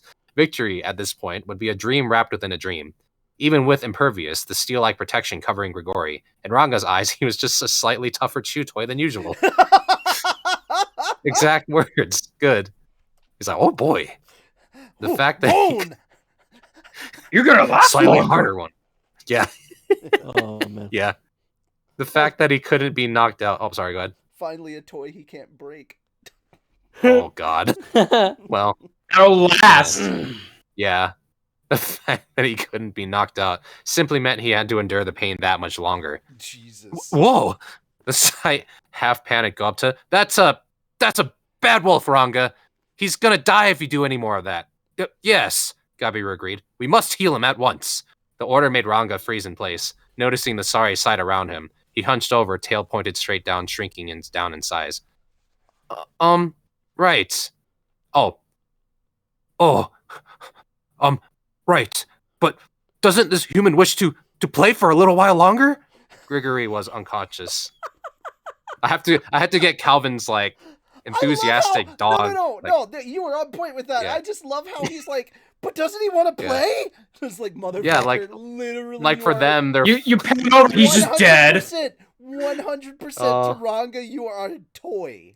That is. Yeah, like for them, this is the worst day of their life. Like they're getting slaughtered. To But him, Taranga, it's playtime. Tuesday. It was a It's like a Tuesday. day in the park. It's a day in the park, and the weather is nice. Yeah. It's just like, yeah. It's He's great. like, I love it. Ranga I'm got having the time of my life. Look at this. Ranga Yeah, got he's to go just- to the dog park. Yeah, it's great. I love it. Oh, he made a new friend. Meanwhile, the other guy, help me! Dude, No, we no, could not call even- this no. episode Ranga's Day Out. Yeah. Good. It's But it's more centered on Diablo than it is Ranga. But yes. True. Yeah. Diablo's Day Out. Yeah. That's a good Oh no, one, no, no! too. I got the title. I got the title. I got the title. Guys, Diablo takes a walk. Guys, Mm. we gotta keep Mhm. going. We still got quite a The bit. dog to and go the through. demon stay out. Anyway, go ahead.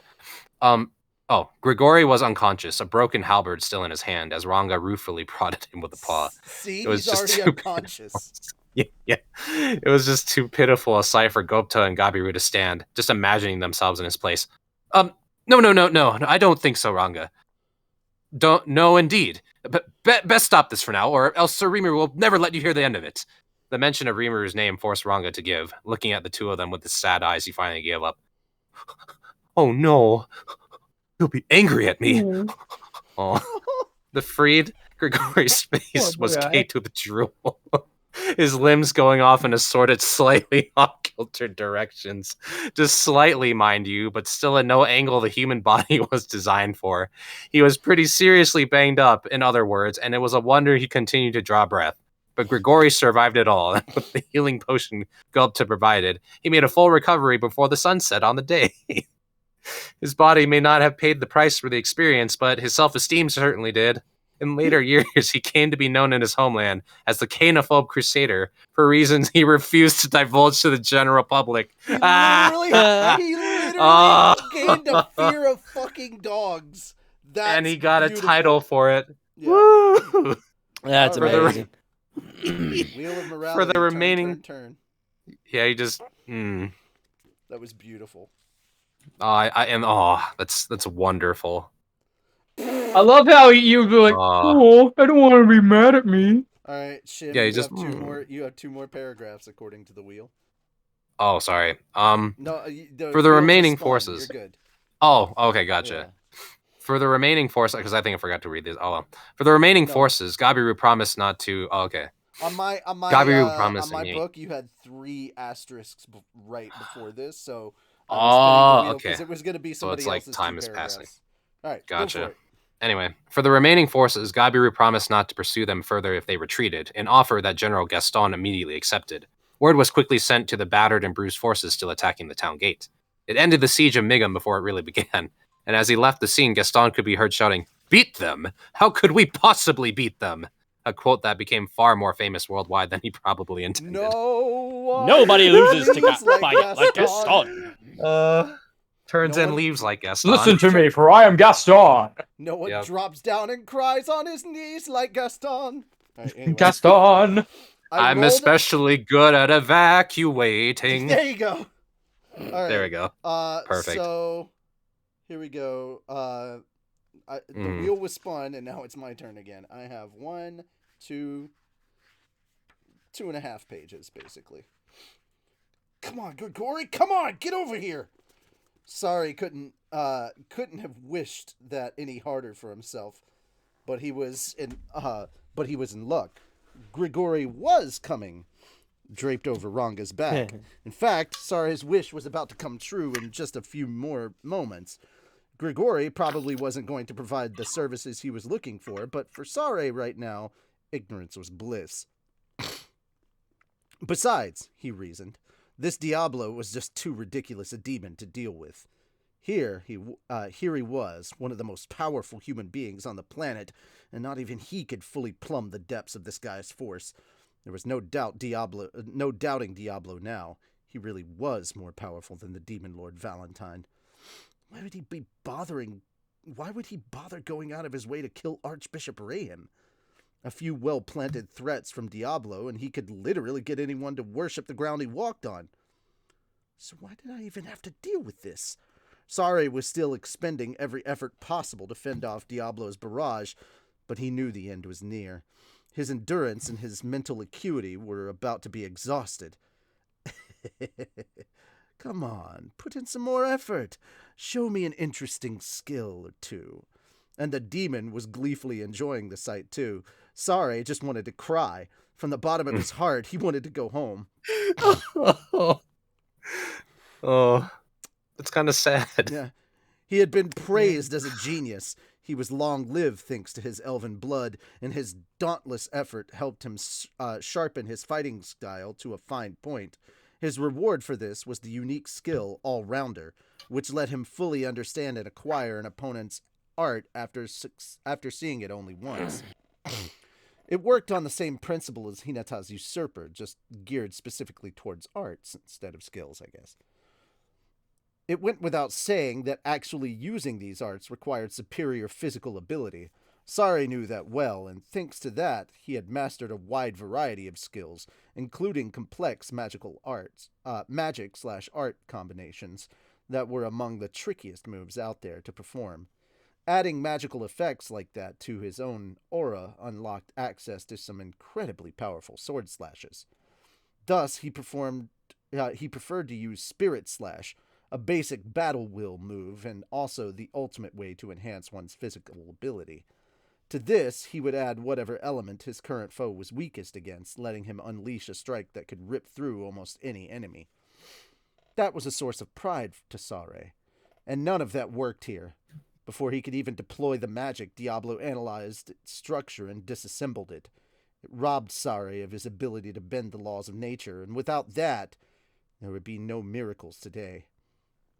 Instead, giving up on magic, he opted instead to just fight with the Battle Wheel Aura Sword. Or the Battle Wheel Art, Aura Sword. Damn it, he bitterly whispered. The most frustrating thing about all of this was how Diablo wasn't even seriously trying yet. He could tell. The difference in magical skill alone was like comparing a grown adult to a newborn. God damn. This is, again, this should be insane. Or how did Master Roshi? Shit be whack, yo. For shizzle, Master Rizzle. Magical flash farts. God damn it, Spider. No. You did not hear that. Diablo's like, I'm still not using my hands. The same was true in physical strength, only in tactical skill, something that could be learned on the battlefield and elsewhere, could Sari safely consider himself close, but even then, Diablo was already closing the gap within the space of this fight. The speed of his growth was dizzying. If he wanted to, Diablo could have easily killed Sari right now. And if he's not, that must mean Diablo had no intention of ending his life, which meant that someone else out there must have killed Rahim. But who? Yes, Hinata never wanted to be involved with all this, and the incident occurred after she left, as if aiming for that exact moment. So suspicious. Wait, not even suspicious. It had to be the 7 Days clergy behind this. Sari was sure of it, and just then, Sari, we've come to give you aid. Rejoice! We shall destroy this demon together. Hold the demon back for us. Our magic will take care of him. The air warped behind him as Sari felt a new presence. One bearing the stupefying amount of force. A stupefying amount of force. They were the members of the 7 Days clergy, 3 of them in all, and despite the way they put it, the magic they were attempting to cast was far too dangerous to use in this space. A good criminal always knows how to destroy the evidence, and in this case, the evidence was anyone who knew that Diablo didn't kill Rahim, which included the journalist on hand. They weren't idiots. Many of them had come to the same realization as Sari by now. It was the whole reason Diablo kept them around. So if the clergy wasn't aiming for Diablo at all... Run! Get away! Just as Sari turned toward the press and gave that warning, a massive fireball engulfed the entire area. Ah, it's all coming together now. Ah. All according to Cake. Editor's note, cakey means cake. No, Goku, that's pie. Jesus Christ. Okay. So It startled me a little bit. I know, beating my head against the wall. Guys, we're going to have to stop quoting other abridged series because it's getting out of hand at this point. All right, it landed on me again, so I guess I'll finish the other half of this page. Okay. A white-hot bolt of force penetrated Hinata's chest. Hurriedly, I came over to help her. Hey, you all right? She was coughing up blood, but through the pain, she still brought a hand to her chest, attempting to cast a spell. It failed, as it would, given that she couldn't speak any longer. Instead, she eased herself down, lying limp in my arms. The blood from her began to stain my clothes in bright shade of crimson.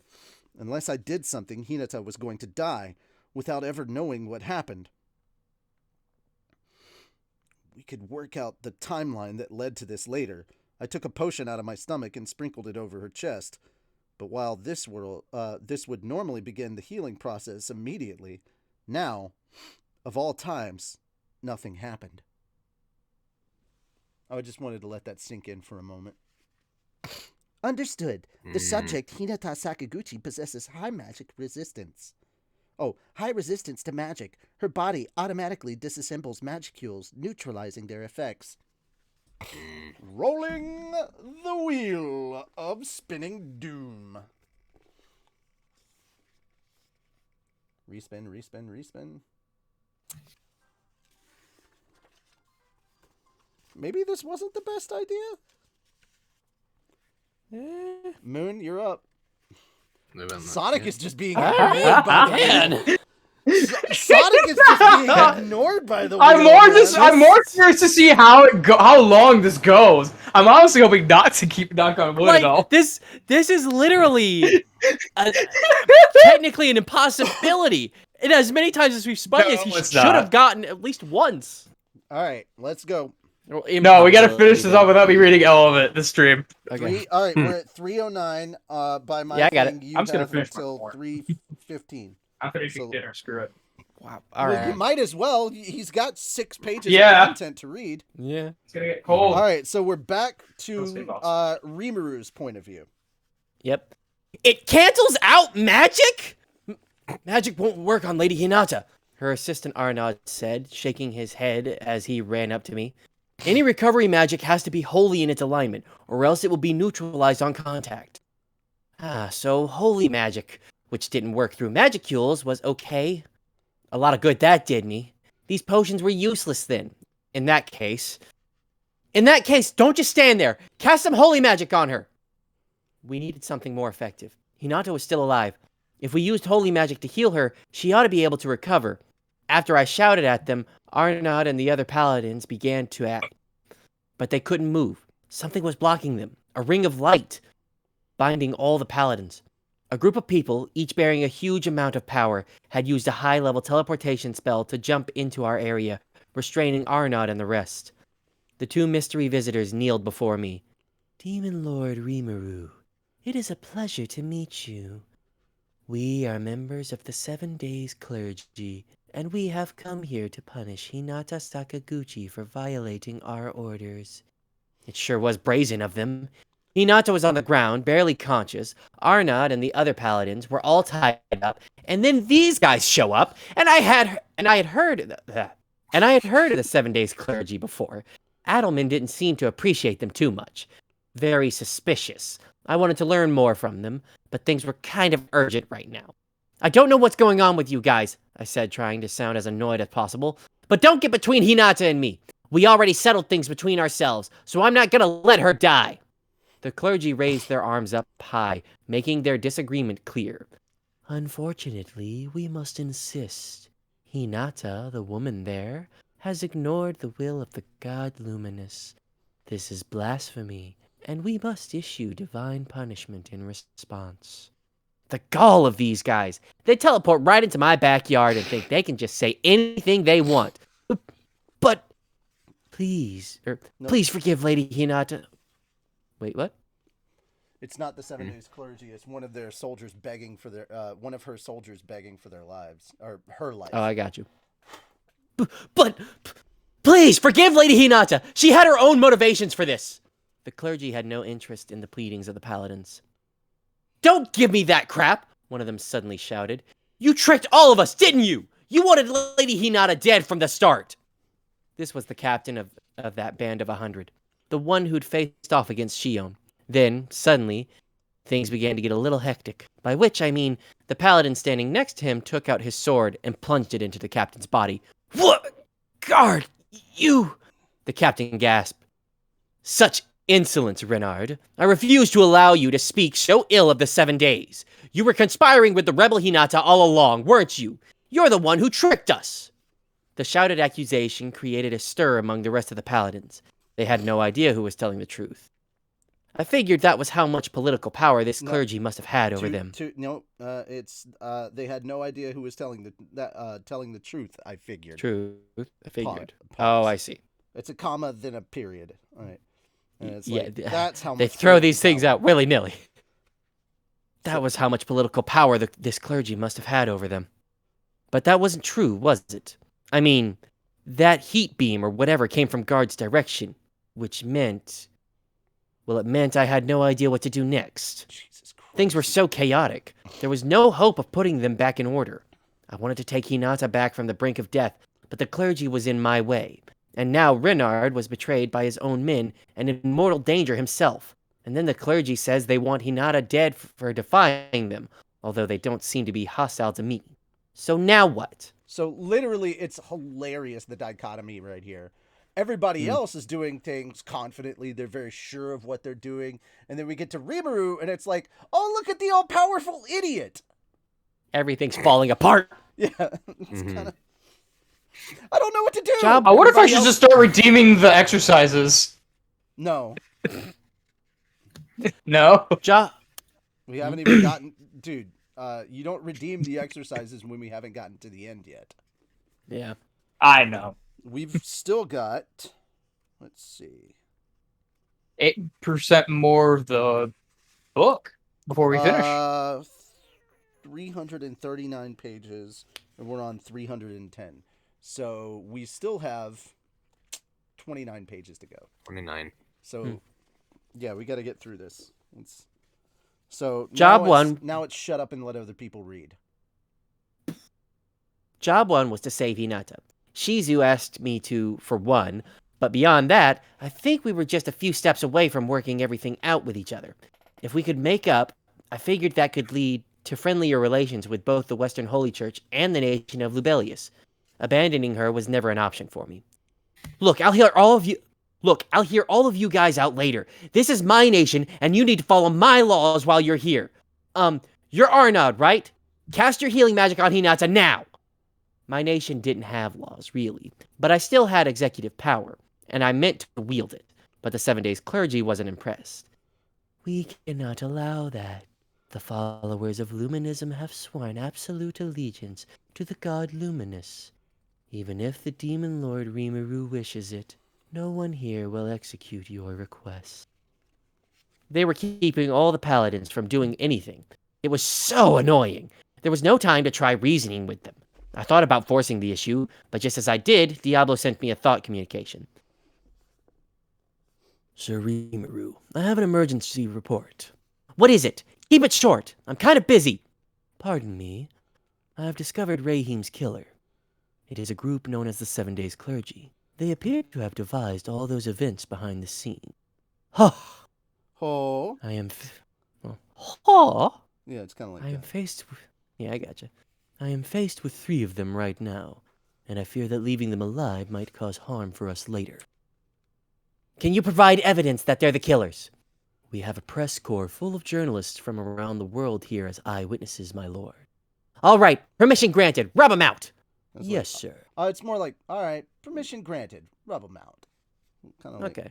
yeah. There's no I mean, exclamation he is mark. panicked, so. Yeah, but there's no exclamation mark, so he's not like he's not stating it like that. It's still Rimuru. Okay, I gotcha. Like, Yeah. he's like, all right. okay, Permission granted. Rub him out. Yes, sir. Yeah, he's very happy. He's like, Yeah, he's "Sir." happy. Oh yeah, he's like, I can finally kill something. It's like, I can kill. Yeah. Yay! What impeccable timing. Diablo definitely earned a nomination for Most Valuable Butler with that show. I had no idea how he had engineered this to MVP. work out so well, but I guess I had the right man for the job. And it was literally just chance. This solved a lot of riddles on my end. So the 7 Days clergy were the bad guys here. Their motives were unclear to me, but I guess they were after Hinata, not me. They wanted her dead, presumably because she'd be trouble for them alive. And since she'd be too formidable a foe for them, they had hatched a scheme to turn the rest of the world against her. The dude who just stabbed the paladin Renard must have been connected to them too.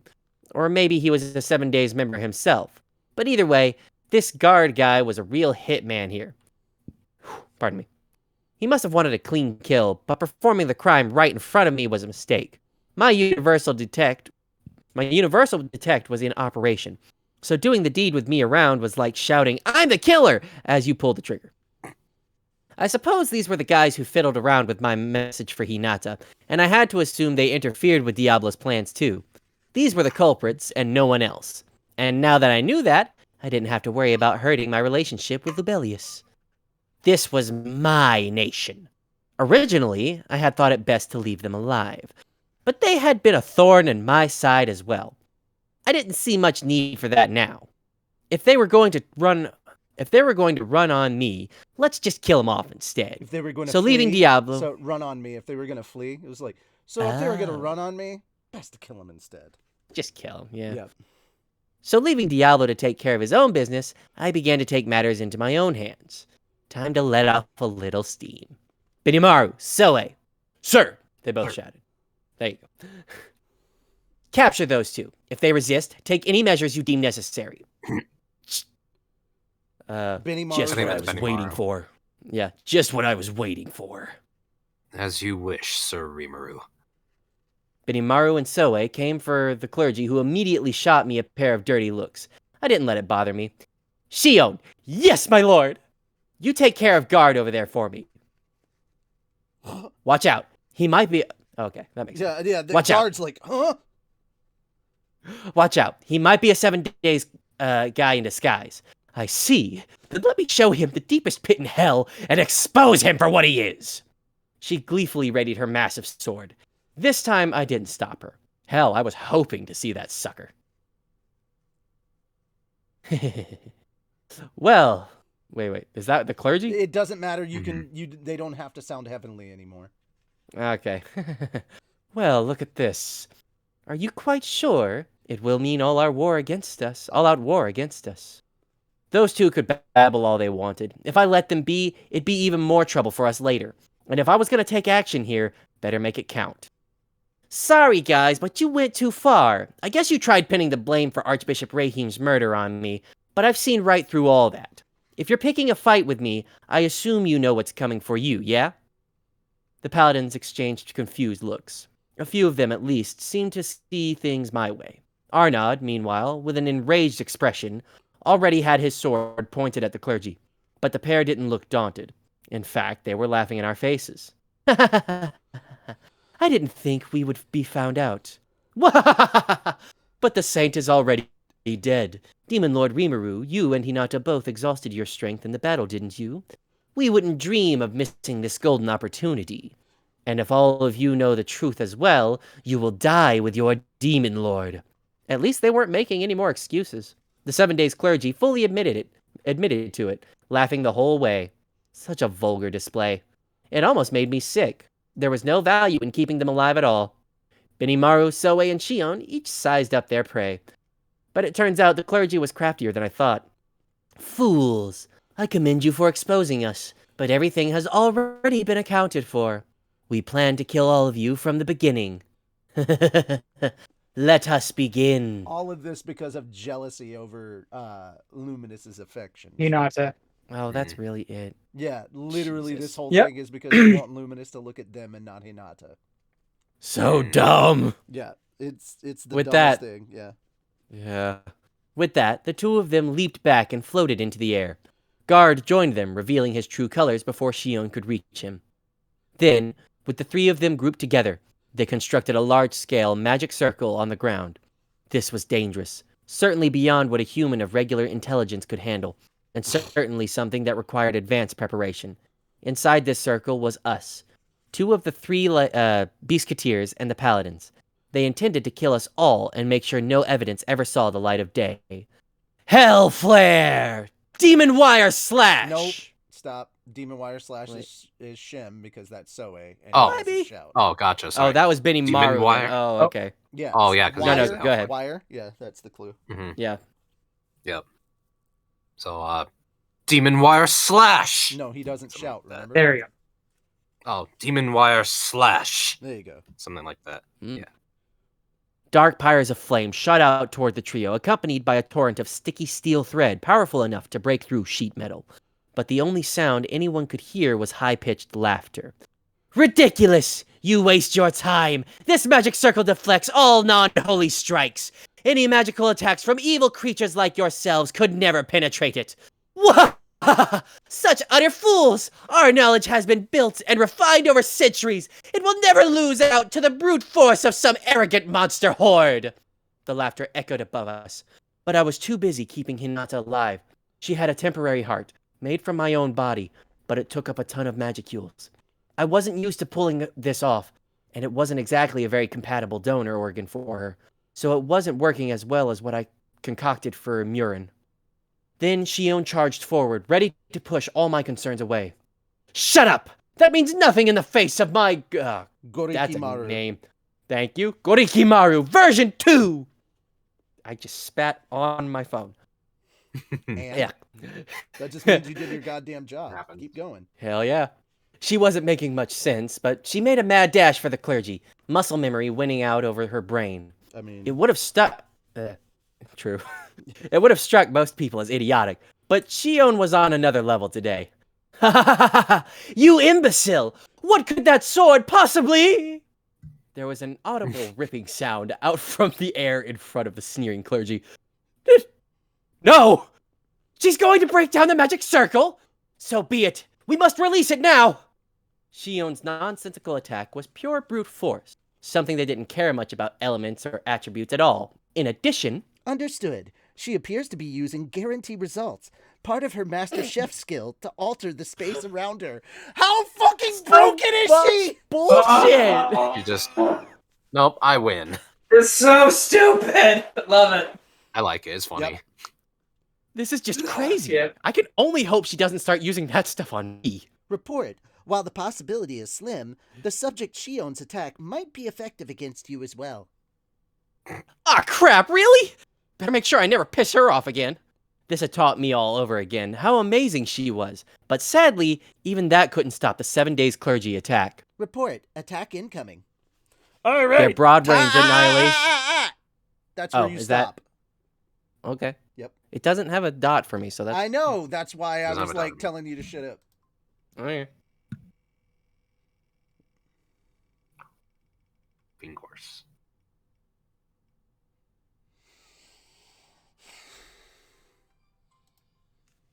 No. The broad range annihilation attack was complete. Crap, what should I... Report. It is not a problem. The magic circle has already been analyzed. The cool, refreshing voice of Raphael calmed my frayed nerves. Okay, great. No problem at all then. This magic circle looked kind of complex to me, but, I guess it was child's play to the wise master here. I hated to dent the clergy's confidence and all, but I guess a riled Raphael could still outwit them. Prepare to meet your doom! Trinity break! How very Kingdom Hearts of you. Three voices chanted in unison to launch the spell, but all that effort was already in vain. Report. Relaunching the ultimate skill. Beelzebub. I forgot about Oh yeah, this is the part where I was like, wait, what?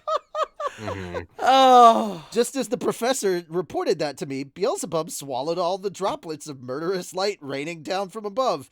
In a moment, they were all gone. Yikes.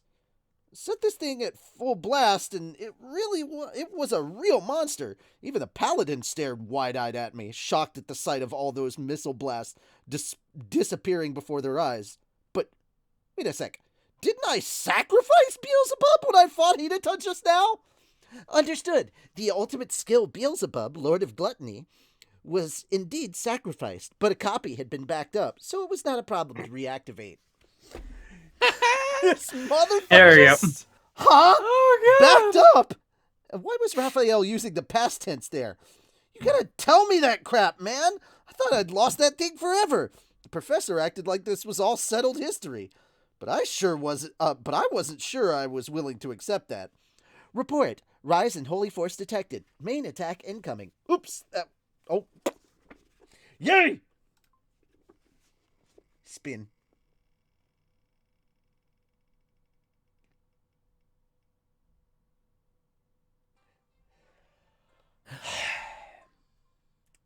Well, buddy, it had to end sometime. Oh, really? Yep, it's your turn, Sonic. I was literally about to put that in the chat. Like, I'm the legendary 5-star drop or something on that wheel. All right, so you have like this next little paragraph, and then I have my dialogue is great, Raphael. Then you have like the next two small paragraphs, and then I have to roll again. Oh, yeah, it's really small. so I'm like the support. The smallest amount. Dude, Yeah. literally all I had was one page. I read one page, and then it was that time again. So let's do it. Dang. It finally... Okay, so you re-report? All right, so, oops. Yeah, I read that part because Great Sage, I do Great Sage or Raphael dialogue. All right, let's go. Oh. Oops. That last strike wasn't the main one. Main one? Yeah, it's like, oops. Oops. That life strike wasn't the main Oh, one. wait, I thought... Yeah, so... Wait, I thought you said that was Raphael's line. No, No, Raphael's is the one in bold before that. No, after That's I know, that's Rimuru what I saying thought. that. I'm like, wait, that doesn't seem right. No, what I'm saying is you got the... I'm saying you're reading and you're not getting the emotional inflection right. So I'm redirecting you to get the emotion correct. Oh. Yeah. Remember, guys... that last strike wasn't the main one? Remember, guys... And I'm interrupting you for all the times you interrupted everybody else now. How's it feel? Meh. But remember, guys, we're not just reading. We're also acting. So I will stop you guys sometimes if I think the emotion wasn't quite right. I do it to myself all the time. So, yeah. Is your ruinous end, Demon Lord? Trinity disintegration! Whoop! Whoa! Crap! Beelzebub ain't gonna cut it now! Report. It is not a problem. Invoke absolute defense from the ultimate skill, Uriel, Lord of Vows? Yes? No? Hey! There's the professor I know! There's another... That's another yes! But, hang on. Again, something didn't seem quite right. Or something didn't seem right. I don't know why I had quite there. Try the sentence again. But even as a... Yeah. Hey! No. There's the process right now. Just there's something something didn't seem right is its own sentence, not the whole paragraph. Oh, I thought you wanted... Okay. No. Again, something didn't seem right. But even as I pondered this, the first absolute defense was activated. A single thin, transparent layer covering my skin. This was all it was. Okay, go back to this was all it took to... Okay, go back to a single thin. A single... Yeah, it felt like you kind of like lost track of that sentence, so let's do it again. Yeah. You haven't read much, so I'm going to make you do it right.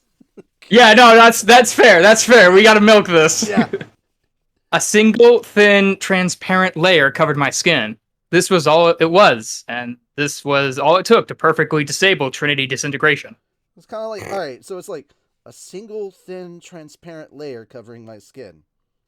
This was all it was, and it was all it took to perfectly disable Trinity disintegration. It's kind of like, oh my god, it was like this big thing, and wow. And this is all it took. This is it. It was like, this is all it was. This was all it took to perfectly disable Trinity's disintegration. It's kind of like Anya going, "Give me back my excitement." Right, anyway. I wanted to be scared again! Alright, here we go. Rolling. Keep that pinwheel rolling, rolling, rolling, rolling, roll tide. Now we get the second Right. copy. Wow, dude, this, I'm not joking when I say that this was holy. I am the legendary 5-star of this. This was That's wholly on the awesome. line. Hold on, you need to. Oh wait, you You're want really, it? really loud. I don't know what happened, but you got. Oh, crazy am I? louder. Yeah. If I get like too close to the mic or something, I don't talking know. like I don't this, and know. I It get was too pretty- close, that might be. Okay. It just. I want That's you guys weird. To, I want you guys to see just how close this pinwheel was. Like, holy shit. That's the thing. On other gotchas, you don't get to see how close you were to the 5-star, but this like, one you do. Jesus Christ! Look how close that was. That is like almost on the line. Right? Oh, Shim, it is Not your even me, I turn. thought- Shim, it me. is your turn. Dang. okay. Right. Yeah, that's the thing. That was definitely the first time I used that move. I had been using multi-layer berry up to now, not absolute defense. Taking advantage of my mind accelerate speed up, I finally asked Raphael the question on my mind. Hey, why didn't you activate that earlier? I could have blocked that strike on Hinata with that thing. The response was enough to push my frustration to the brink. Understood. This is because the ultimate skill, Uriel's absolute defense, may still be penetrated by spiritual particles on occasion. As a result, it was determined that invoking it would be meaningless. Raphael made it sound like a common sense. I swear, you don't have to be such a perfectionist about this stuff. The behavior of the spiritual particles that magicals were made of was apparently difficult to predict. They ignored time and space as they moved around, cutting straight through well near any barrier. The near-random elements that controlled their movements, the forces of nature that governed over these particles, made it impossible for absolute defense to handle them, unless you knew how they worked. And yet, here I was, perfectly safe after that barrier was just trounced at Trinity disintegration.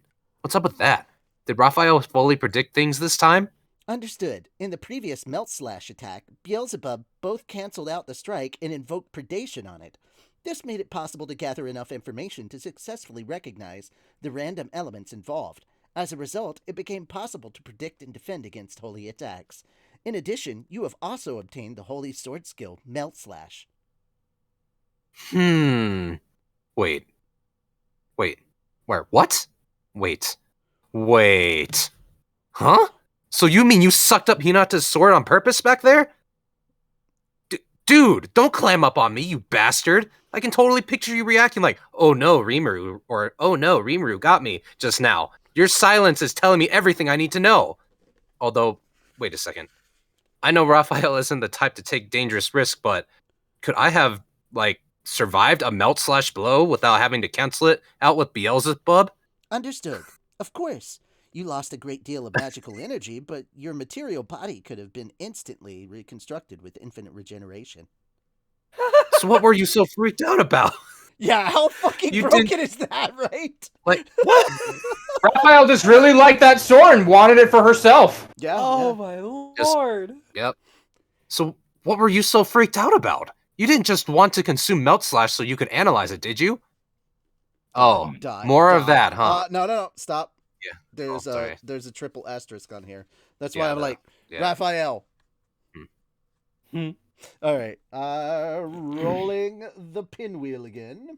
Hmm. Who's going to read these next 1, 2, 3, 4 paragraphs? Sonic! Yeah. MP2! There we go! It's always the small ones. You keep getting the small ones. All right. Yeah. All right. Well, they're so Oh, important. more of that, huh? Bastard's getting better and better at dodging my questions. You can More malicious, you could say. back off the mic a little bit more. Oh. Yeah. Or Yeah, maybe I'll adjust the volume on it later. do I need to adjust it the Discord, volume on maybe? Discord? Hang on 1 second. Because you're coming through. I don't know, pretty that's loud. weird. Hold on. No, Yeah. you're at 100%. I don't know. No, it's just Hmm, you seem to weird. be overpowering your microphone gain. All right. Wonder if I can. If you're asking about balance, I'm the overall quietest. Oh, I'll turn my gain back up. Yeah, I have the same. Yeah, I have the same mic as you do. So I Okay. turned the gain down. I think. How's that sound? Yeah, that's much better. You're naturally Okay. loud. So, I mean, I generally am, but I yell a lot, and that's why, Yeah. like, when I have to yell character dialogue, I yell character dialogue. But Yeah. everybody is locked at max volume on OBS. Ah. Yeah. Okay. So I'll just remember to turn that back up later on. Yeah. Just for whatever reason, it's being loud here. Anyway, where is I? Or human-like. You could. Do you want me to reread that? Actually. let's reread that. Okay. Oh, more of that, huh? Bastards getting better and better at dodging my questions. More malicious, you could say, or human-like. You could tell me the guy was a living being, and I think I'd believe you. But I don't know. I suppose I would have wanted it, yeah. Wanted to withstand that attack, wanted to use it myself. Did it take that moment of desire to act upon it that quickly? What a crazy ability I had. It's almost felt like it was gonna waste sorry. It almost felt like it was going to waste on a bum like me. Negative. I exist only for the sake of my master. Pretty fast replying on that one, huh? Thanks. Keep up the good work, partner. When you see Just try not to keep any secrets from me. When you see PFFT, it's yeah, it's like it's an What onomatopoeia. I'm pretty sure. Yeah. All right. Keep going. Thus, within the diluted time Raphael and I bickered with each other, our entire conversation ended in a single real-world instant. It's dilated, not diluted. Dilated? Oh, dilated. Yep. Like eyes. Yeah. Oh, I see it. Within the dilated time. Yeah. So within the dilated time. Yeah. Thus, within the dilated time, Raphael and I bickered with Thus, within the dilated time, Raphael and I bickered with each other. Our entire conversation ended in a single real-world instant. Okay. And now spinning again. Spin the wheel. Spinning, Getting the third copy. Everything is spinning. Uh-huh. Okay. Third copy. No. That couldn't. No! Third copy. It is impossible. Such a ridiculous feat should never happen. There could be no creature in this world who could withstand a direct blast of disintegration. And so on and so forth. All three of them were merely confused, and, I could see why. Even I thought it was kind of freaky, and I allegedly cast it. The ultimate in holy magic, cast in triplicate no less, and I blocked it like a spitwad. If I were them, I probably wouldn't want to accept it either. But that's reality for you. It's what you get for making me, or I guess Raphael, your enemy. Alright, now it's our turn. Benimaru, Soe, and Shion nodded. Your fancy magic circle seems to have disappeared, Benimaru said, a ball of flickering black flame in his hand. Think you can withstand this a second time? The 7 days clergy visibly recoiled at the sight of this. Their hand was fully played, and they had nothing left to counter with. Shion flashed a fearsome smile as she sized up her prey. You can't escape us, you pile of garbage. Prepare to die! Soe was silent, watching the clergy's movements with an unblinking eye. Alvis and Sophia, the Biscuiteers, were watching over the paladins, making sure none of them stepped out of line. There were unlikely to be any more real threats among them. But no harm in being sure. Not like any would-be assassin among them could do much of anything now. The 7 days trio had now been herded into a single location, but they still refused to give up.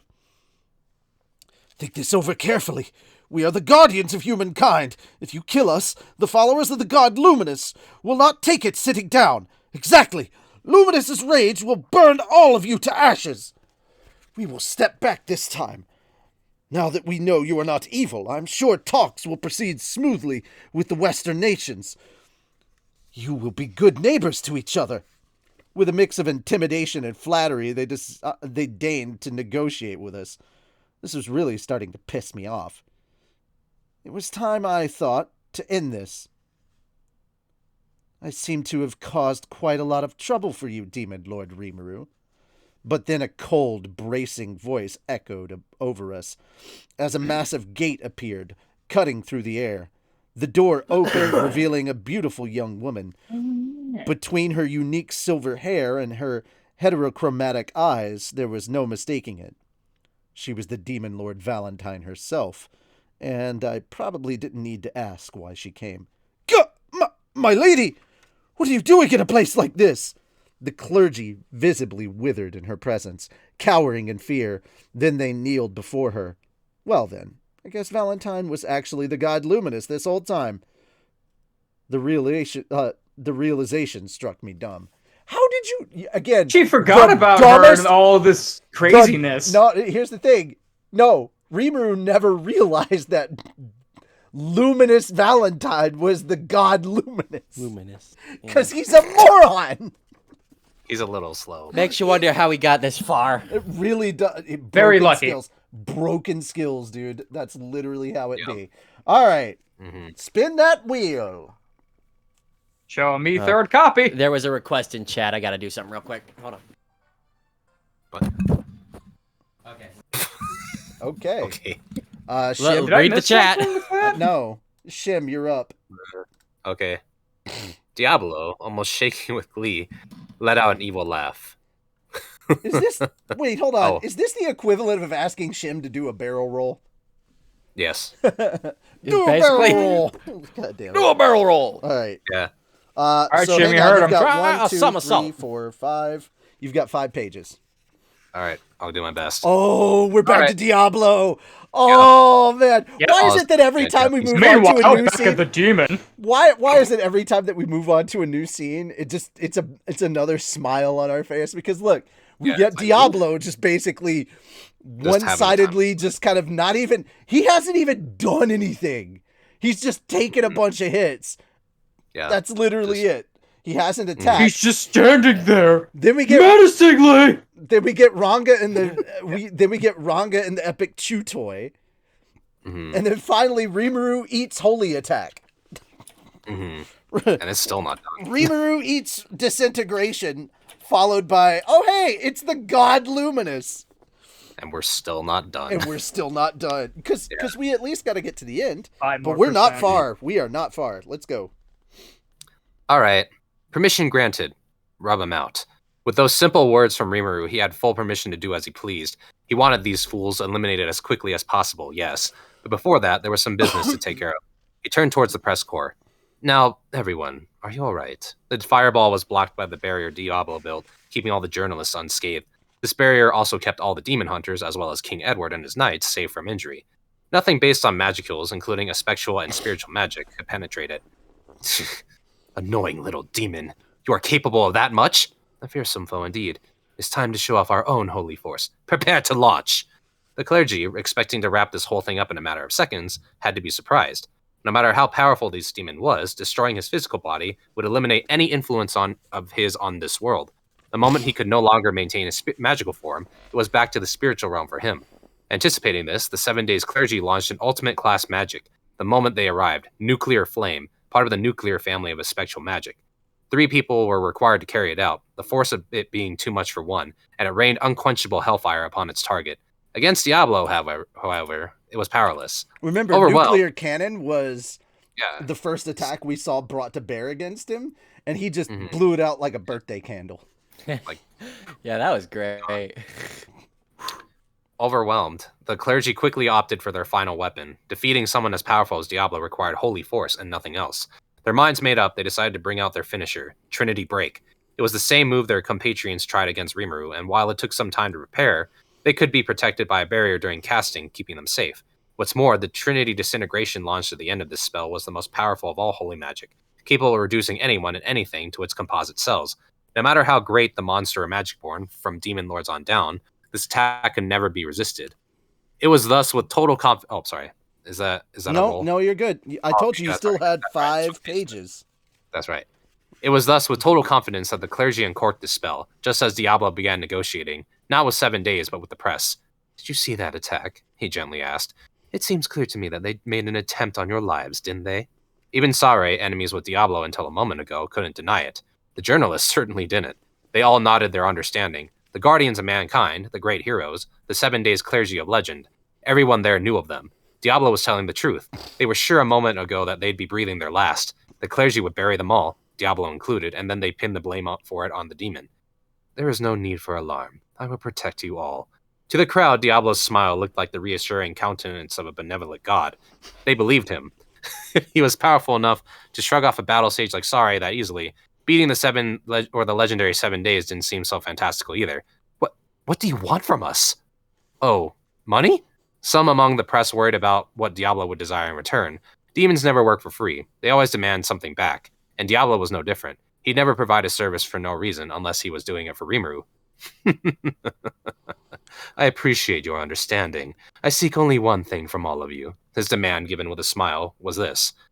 Report his innocence to the world. The journalists, hearing this, breathed a sigh of relief. They were expecting a cruel, merciless demon, but the truth was something else entirely. Isare, one of the chief officers in the Holy Empire Libellius, was caught up in the clergy's dragnet. It meant that group had to be conspiring on an impossibly high level behind the scenes. The journalists were being used too, and once they knew that, there was no reason to turn down Diablo's request. Of course! Let us spread the word far and wide. Yes, we will write down whatever you want, all about your glorious deeds. That we will. So please, please help us. There were nearly 100 members of the press there, and all of them promised their loyalty. The unique skill Tempter was faithfully doing its work on them. Betrayal would not be forgiven. The pact had been forged. Very well. Diablo is so fucking broken. He's strong. Strong. He's very well. He's big boy. Yeah. Then I promise to save all of you, but not you. The demon pointed at Edward, only now recovering from his fainting spell. But why? What did I ever... Silence, he spat out. You openly mocked the great Sir Rimuru, a crime worth 1,000 deaths. It is time for you to realize that saving you is worthless. Edward racked his hazy mind for some way out, but none came. The only thing for certain was that, if things kept up, he was going to die. He looked towards his knights. They averted their eyes, defying the will of a monster like that, the heroes of legend was not conducive to their health. Please, if you could, allow me to live. All that remained was to attempt a teary-eyed round of begging. It failed to bend Diablo's heart. Feel free to continue lamenting your foolishness as you depart this realm. None of the press lifted a finger to help Edward. What could they do? Edward was the cause of all this in the first place. Nobody was going to step in for him now and face that demon's wrath. The king, realizing this, started crying, I'll give you everything. My money, my position, my throne. I'll abdicate and give you everything. Diablo paused, apparently giving this offer some serious thought. Come to think of it, he said, lightening his tone. The hero Yom is guarding Edmaris at this moment, is he not? I believe he is the only one qualified to truly lead the land of Farmus. But what do you think of that? Edward knew that, his mind racing at speeds higher than he ever felt in his life, was sure of that. I agree with you. He's great potential. I would gladly announce him as my successor. The answer was a source of great satisfaction for Diablo. The journalists could sense it as well. A couple of them even began to laugh. The birth of a hero king, is it? This is the news of the century. Diablo nodded contentedly. Now the table was set perfectly. A few of the details had gone awry in his plan, but the results wound up more than satisfactory. Now all that remained was a sweep of the garbage. Here's the funny part. He accomplished his mission, and he did it in roughly a few weeks' time span. Yeah. It's so funny. He had a hiccup along the way, but he got it. He got it. Mm-hmm. He got it. Yes, I got it. Yeah. All right. The time had come. And he barely lifted a finger. Yeah, for real. Are you ready for this? In just a few more moments, a rain of light will cleanse this realm of evil. Enjoy what few remaining seconds you have left to... The clergy had been watching these events from afar, assured that their upcoming spell would win the day for them. What arrived instead was a single moment of despair. Am I ready for what, exactly? Don't make me laugh, you scum! You meddled with my plans and shamed me in front of Sir Rimuru. Both serious crimes. You will taste the fear and despair I felt many, many times over. There wasn't a trace of a smile on Diablo as he regarded the 7 days. His face was expressionless, the beauty to it only adding to the fear factor. What? What are you saying? Have you lost your mind? This spell could never... The clergy was cut off by a snap of the fingers, and then the world was enveloped in horror. Enveloped. Enjoy... Oh, sorry. Go ahead, what? You said enveloped. Enveloped. Oh, I'm Yeah. enveloped. Yeah. Oh yeah. Enveloped in Which- terror. I mean, that It's makes sense. Similar, but yeah. Enjoy the sensation of powerlessness in a crumbling world. Moments of despair. This was Diablo's power, taking advantage of tempting world, one skill in the tempter repertory. Normally, it worked directly on the target's subconscious to affect their mental state, but Diablo had improved on it. It let him materialize a virtual world for its hapless victim, then exercise absolute control over that world. Diablo could even dictate who lived and died in this virtual realm. And then, with the help of the Truth Twist skill, he could switch out that pretend world for the real one. The phantoms and monsters crafted by him would take on real form in the physical plane. It was as unfair a skill as it was inhumane. Breaking out of it could only be done by sheer willpower and a well-trained spiritual body, but almost nobody could defeat the spiritual life form of Diablo in that contest. And not even the 7 Days Clergy was an exception. What is this? Our magic! It's disappearing! No! The three of them struggled in abject surprise, and there was nothing they could do. The clock ticked on their personal hell, and after a short while, their world collapsed. Enjoy reflecting upon your foolishness in the deepest pit of hell. It was time for the final flourish. Materialize a virtual world for... Oh no, it end was of time for the world. final... Yeah, sorry. It was time for the final flourish.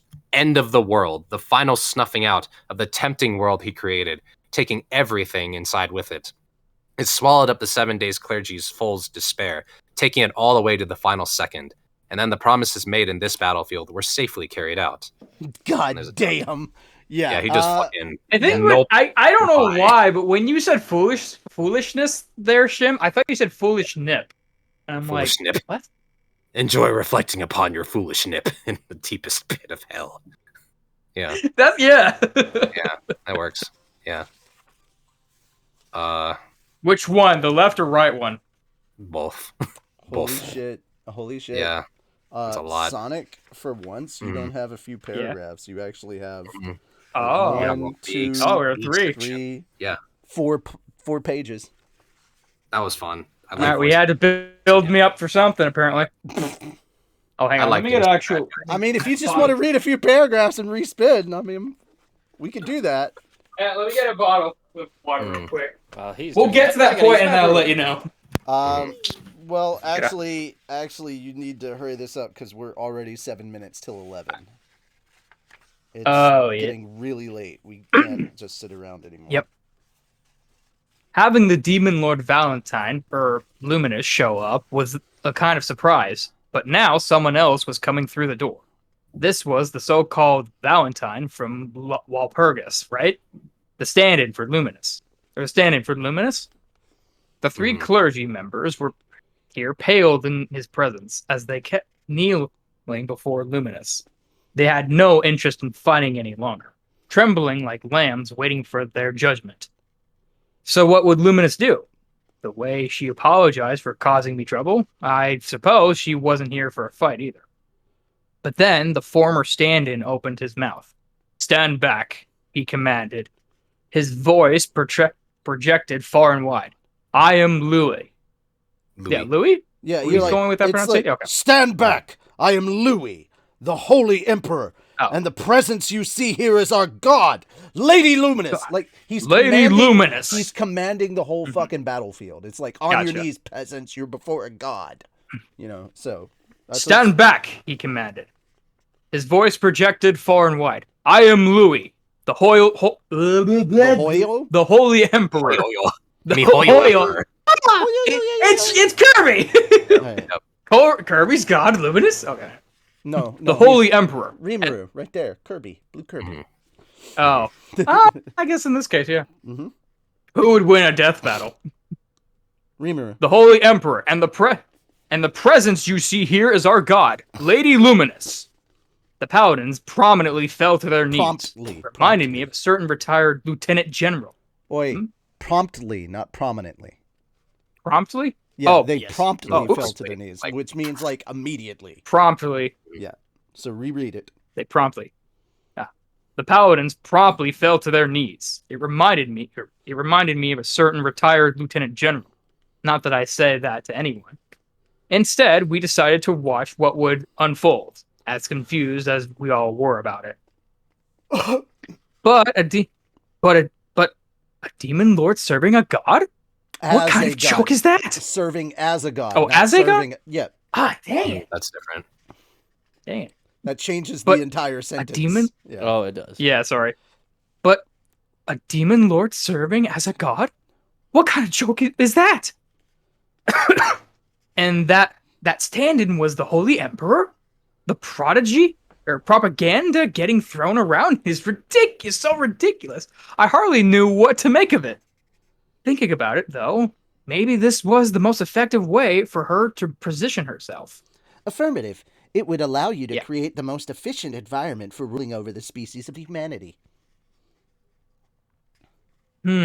Yeah. But I wasn't suggesting we copy that, all right? Don't let me be misunderstood on that. Otherwise, I was scared of what Raphael might decide to try next. Hinata, Luminous said as she approached her knight, still cradled in my arms. I told you to restrain yourself, but you decided to venture here anyway. She lifted a hand into the air. May your heart be revived. Resurrection.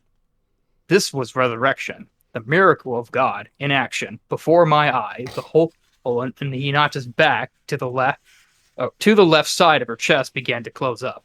This was even faster than my own recovery potion. Which, wait a second. Why did a demon lord wield holy energy like this? Understood. The miracle of God refers to the efficient utilization of spiritual particles. These particles cannot be intervened with normally, but I have discovered a way to do this. This will be analyzed later. I didn't really get Raphael, but I guess the wise master had a nice new project to tackle. That guy's so helpful. Let's leave the job to it for now. Okay, hold on a second. It's like, I didn't really get Raphael, but I guess the wise master had a nice new project to tackle. That guy's so helpful. Let's leave the job to hit for now. That guy's so helpful. So Raphael's such a swell guy. Yeah, this is Rimuru, so you gotta kind of like, it's all kind of lighthearted, you know. Like, oh. Yeah. I really didn't get Raphael, but I guess that, yeah, because it's weird because like it turns the page, so I don't get the Oh, whole okay, thing. gotcha. I guess the wise master really had a nice new project to tackle. That guy's so helpful. Let's leave the project for it for now. It's so weird that it says it too. That kind of throws Let's me off leave there. the job to him. I don't know where you got project from. Didn't it? Does it say No, it project? says or let's job? leave the No, job. new. It says the job. No, your wise master had a nice new project to tackle.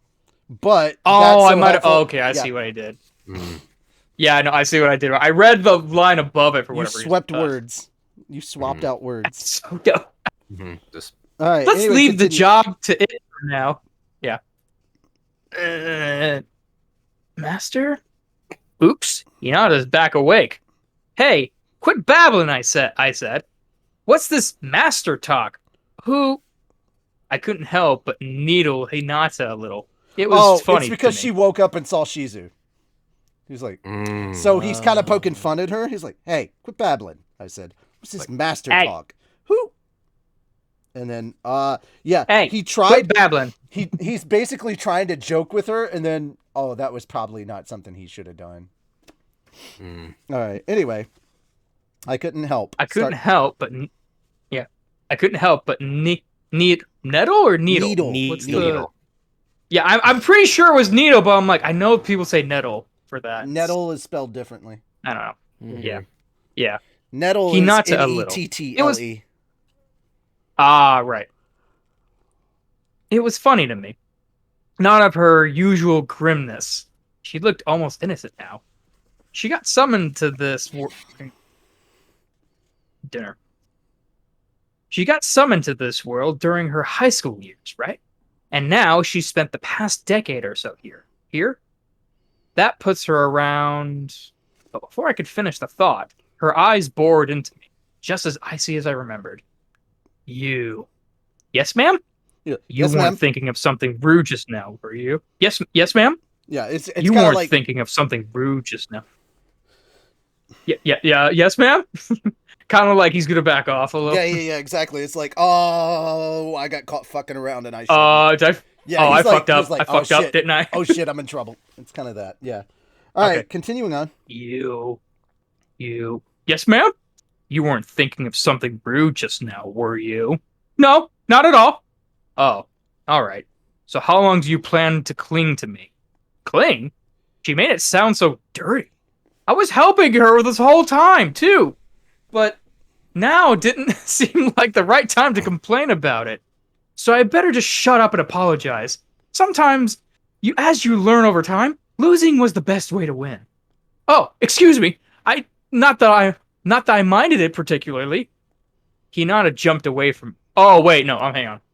Oh, excuse me. Not that I minded it particularly. I reread that because I think it was Hinata who did that. So. No, that's not. No, Hinata. that was Rimuru. What? Oh! Don't reread it. Hinata jumped away from me. Hinata jumped away from me. Then she looked down at her chest. There was a hole in her clothing, revealing the pale skin below. Huh? Crap! She wanted to kill me with every fiber of her body now. Did I step on a landmine there? Has anyone ever told you? She simply asked as she glowered Okay, she at didn't. me. First off, she Glowered. didn't simply do anything. Simply's not even in this sentence. So don't know where you got that from. What? You can say I glowered. don't know. She Glowered? asked if she glowered. Glowered at me. Mm-hmm. She glowered at me. That you're completely tactless. That, yeah. Yeah. You're the one staring daggers into me right now. Why do you have to be so stubborn? You never listen to people. No, literally, they're yelling at each other. So it's like, you're the one staring daggers into me right now. What do you have to be so stubborn? You never listen to people. You're the one staring daggers into me right now. Why do you have to be so stubborn? You never listen to people. I didn't mean to mouth off like that. That was a mistake. Hinata's beauty turned into a mask of angry rage. I could hear her give me an exasperated but she simply took a breath, bottled it up, and flashed me a smile, which was scarier in a way. Okay. Wheel time. Oh, okay. Bless you. Bless you. Blush again. Thank you. And there we go. Fuck. Yeah, it's your turn. You could have me kept going.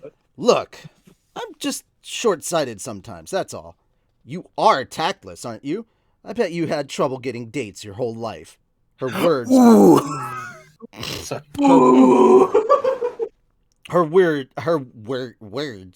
Her words pierced straight through my heart. A critical hit.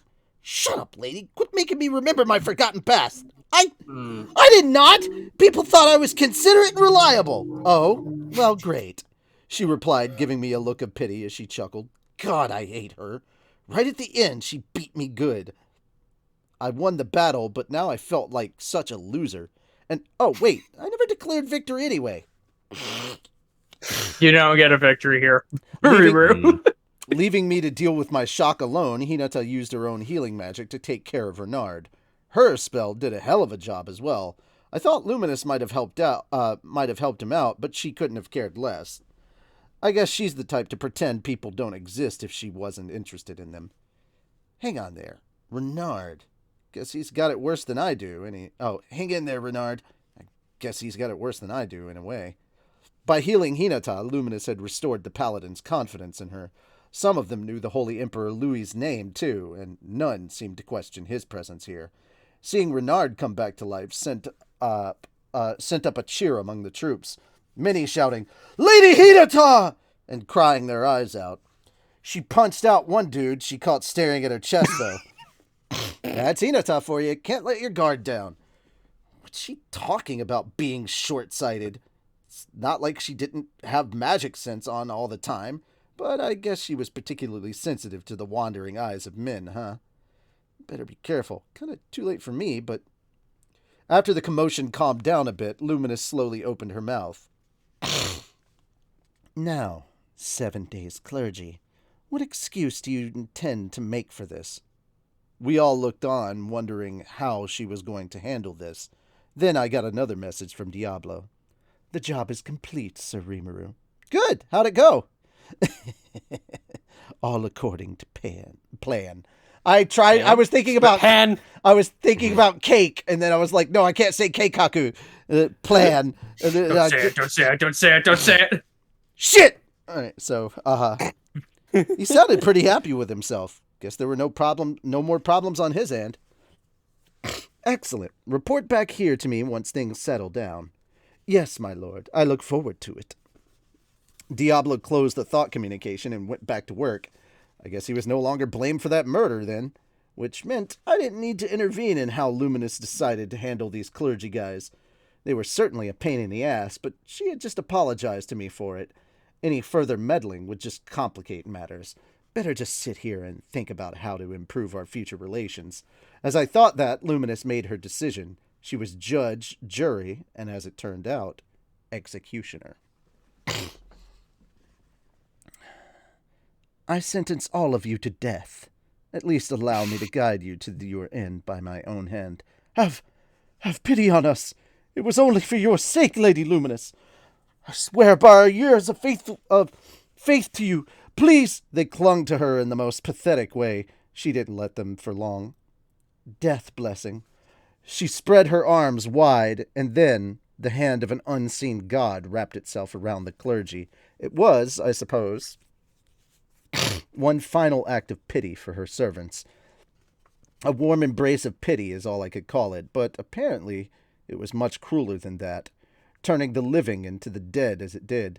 It was my first glimpse of the extent of Luminous's power.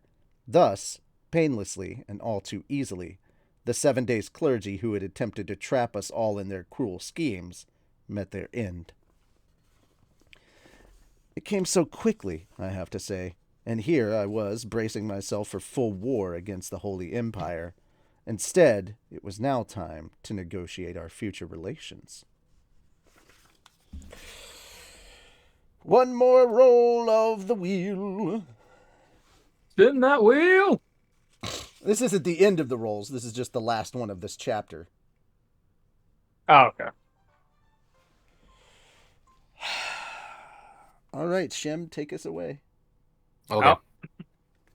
It wouldn't do to stand around outside like this, so I decided to change locations, staging a sort of victory march back to town as I guided Luminous, Louis, and Hinata along. Soon, I spotted Valdora back in town, and then I remembered. VoIP. Oh, There's a picture of her destroying them. Yeah. That was an awesome picture. Mm-hmm. Sorry the final defense line turned out to be unnecessary. Oh, damn it! I was waiting here with bated breath all this time! The news didn't exactly thrill him, but he'd have to deal with it. Thus, everything was settled, or so I hoped. But the moment Valdora laid eyes on Luminous, he dropped another bombshell. Whoa! You! I remember you! I know I do! You're Luminous! The Demon Lord Luminous! That vampire whose castle I blew to splinters! Wow, I'm glad I remembered. Otherwise, they'd be bothering me all day. He was stopped by the tip of the sword Luminous produced out of nowhere, tapping against his neck, but too late now, huh? He just went and proved to the world that the god Luminous was the Demon Lord Luminous Valentine. The paladins were, nonplussed. They fell silent, unable to parse this all at once. Hinata, apparently unaware of this before now, put a hand to her forehead. Aware, not unaware. Sorry. Apparently she knew. aware of this before now. Yeah, she knew. Put a hand to her forehead and sighed, while Louis just stood there like he was above it all. Oh boy. Time and time again, Valdora proved himself the biggest troublemaker I ever knew. We all had to team up to restrain the enraged Luminous after that. This accursed lizard, getting in my hair every single damn time! But that's a story for another day. Reaver just has to hold her back. God, Now- Like, no, you can't kill him. Now we get the epilogue. Yeah. Let's see, how many pages? 1, 2, 3. We are 4. 98%. I'm just going to There's finish 8 off the pages epilogue left. myself, guys. Okay. All right. Mm. Deep Fair inside the inner cloister, Gren, the Sunday priest of the 7 days clergy, was waiting for his comrades to return from their mission. There had been some complications with the elimination of Hinata, leading to an emergency request from Ars. Failure wasn't an option here, so Dinah and Venna went out to join them. That woman was too keen a mind for her own good. We need her out of the picture before she obstructs our plans any further. We must use that demon lord, that god Luminous, if we wish to become the true rulers. Gren had served Luminous for several hundred years. with that secret ambition in his mind, weeding out anyone too talented and therefore dangerous for his liking. The fellow clergy under him did their jobs well, portraying him as a loyal servant to the faith, and it was easy to make them move on his behalf.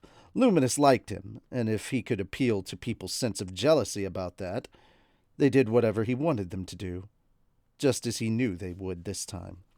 Ars was on his way to assassinate Hinata, disguising himself as the Paladin Guard, after the original one had been dealt with on the sly. Everything was in place. The disguise was the product of Dina's own sorcery. Nobody could see through it. The Dragon Buster he gifted Hinata was equipped with a device that caused it to self-destruct any time he wanted. If it broke right when the Demon Lord Rimuru attacked her, that would be enough to ensure her defeat. But she didn't use it. And even worse, she started with a leg up in the fight. Hearing that, Gren decided a change of plans was in order. If Rimuru killed Hinata, then great. And if he didn't, Ars would seal the deal instead. Then the clergy could move to kill any eyewitnesses and assuage Rimuru, earning his trust and ensuring things would go in the right direction. But the problems just kept piling up.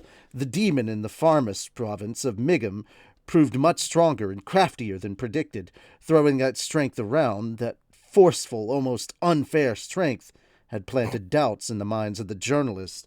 Grin went through the trouble of assembling for the event.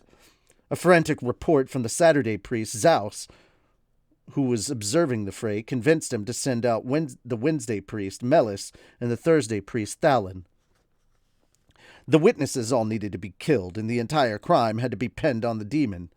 Framing it as divine punishment for the demon's unspeakably cruel actions would be enough to paint the 7 days as the just side in this conflict. Just put it all on the demon, not on the demon lord Rimuru, and all was well. If negotiations proved difficult, that's where the god Luminous would come in. Rimuru was keen on establishing a foothold in the western nations. If he was declared a divine enemy, he'd be effectively shut off from that. The clergy had more than enough bargaining chips to work with. Grin had the situation read perfectly. There was no doubting the success of his plan. If there was any loose end to it, it lay in that demon Diablo's insane amount of power. But Thalun was second only to Grin himself in force, and with him on the scene, Sunday was positive that victory was theirs. But none of them had come back yet. What could they be doing? He asked himself, the question appearing on his lips. Nobody was around to answer, except someone was. Whatever is the matter? You look very peeved about something. You! Why are you here? Surprised, Gren turned around. Cardinal Nicholas, Hinata's close confidant, had entered the room without permission. Well, I've made quite an interesting discovery, you see. A discovery? Yes. This. Nicholas took out the crystal ball containing Rimuru's message. And what? I found evidence this has been tampered with, he replied, interrupting a legendary hero was frightfully rude of him. But Nicholas didn't seem to care at all. A visibly annoyed grin looked at the crystal ball. It was playing the full message, including the parts he thought he deleted. Picking up on Grin's disturbed reaction, Nicholas continued. I have to say, I don't care very much for what your objectives are. I don't even care if you use the favor you enjoy with our god Luminous for your own aims.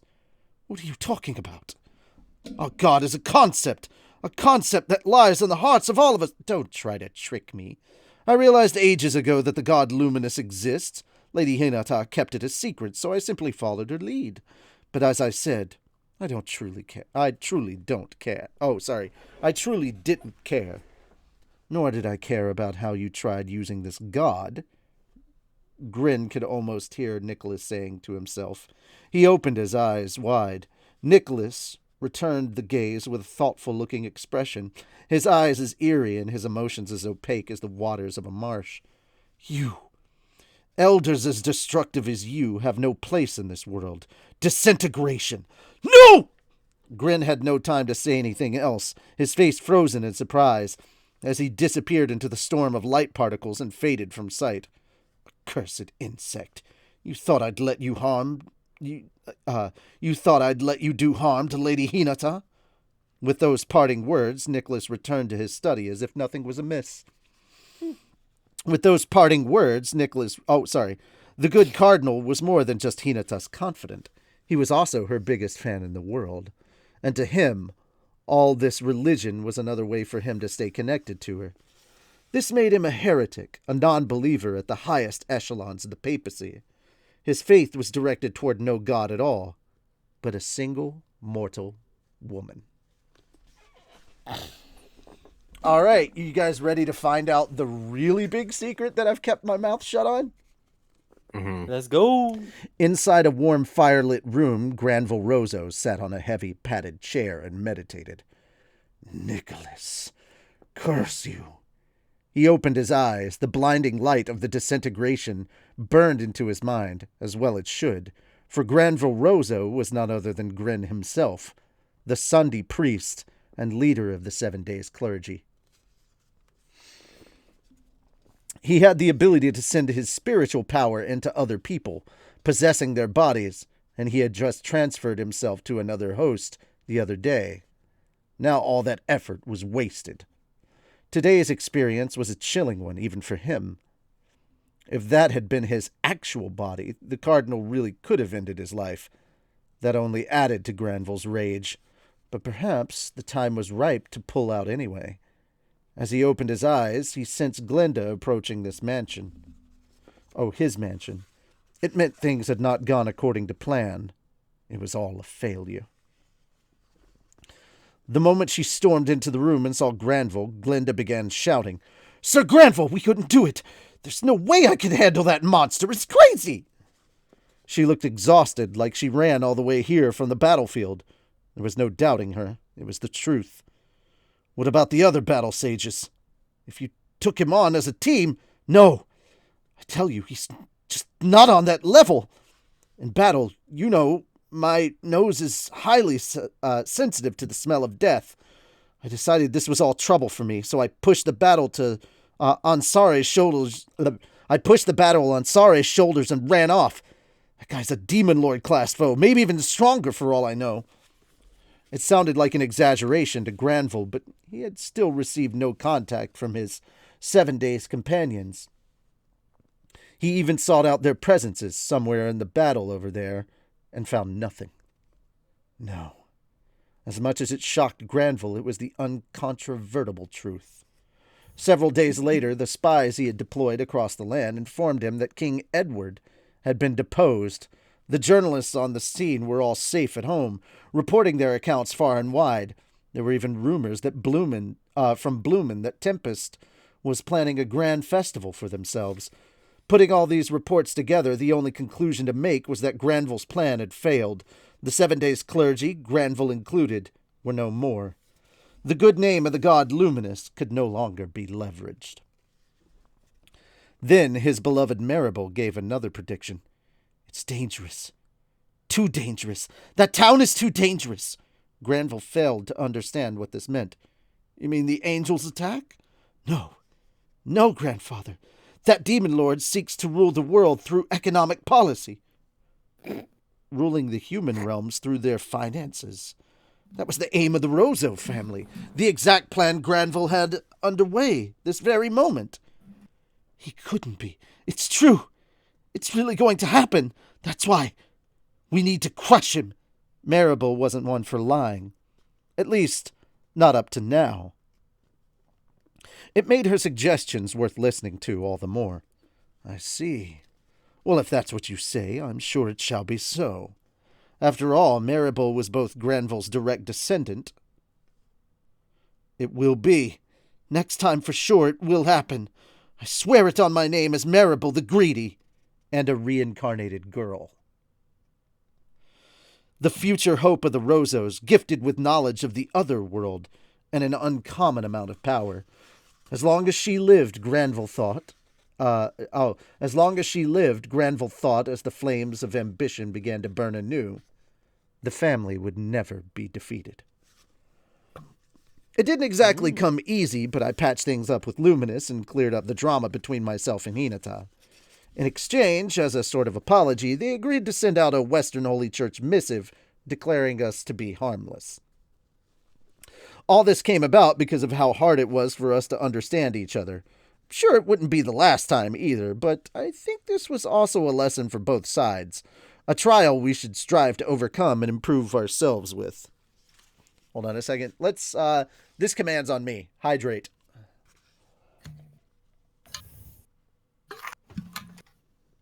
I don't know if you can hear my vocals drying up. But, yeah. The occasion also led us to reconsider the relationship between Tempest and the Holy Empire of Lubelius. For the time being, we agreed to sign a non-aggression treaty and give tacit consent not to meddle in each other's affairs. The whole thing with Veldora was an outstanding issue, but it was no skin off my nose, really. More of a personal problem. Veldora's, that is, not a Tempest matter. That's my story, and I'm sticking to it. Luminous was clearly reluctant to leave it at that, but I promised her that I wouldn't intervene in anything involving the guy, and she grudgingly agreed to that. Besides, I had the ultimate skill, Veldora, Lord of the Storm, on me, and as long as I did, Veldora was de facto immortal. Even if something popped up, I didn't expect any problems. Understood. There will be no problems. Good. So yeah, it was pretty much selling off my best friend, but I served Veldora up as a sacrificial pawn to quell Luminous's rage. I thought I heard something along the lines of, "Are you abandoning me?" from him, but I'm sure it was just imagining things. It was kind of his fault besides, and I can't babysit him through every little thing. Kind of sad, maybe, but it's all part of growing up. Thus, with a small sacrifice on my part, we had regained our peace. I had no idea how this got worked out so fast, but Yom was even ascending to the throne. That whole bit was going along great, I heard. All that remained was to wait for the big coronation day. Felt nice seeing every one of these problems fall all at once, like dominoes. And from that day forward, we were formally accepted by the Western nations. And now you get a rough look at who all the people are and that we've been looking at. Yeah, this big motherfucker right here in this corner, that's Ranga's chew toy. That's even better. That's Grigori. Dude, dude, it's going to be great if we get that in the anime for season 3, because he's like this big, buff, intimidating looking motherfucker. And he's just a chew toy. Giant wolf just... All right, guys. We'll see what happens. All right, so volume 7. Done. Pardon the pun. It's in the books. So... She agrees with me. A bit forward. That was a mistake. What did you guys think? Great chapter. Really good. You want us to go one by one? All right, here's the thing. This is book 8, right? This is book 8. Yeah. This is book 7. Look how thick 7 is. Look at 8. It's Really? That's actually so much smaller. 2/3. It's gonna go by really quickly. Yeah, it's a lot smaller. And here's the thing. Look at the cover. You're welcome. Yeah, that one's cool. Everyone's kind of like, it's already in festival mood.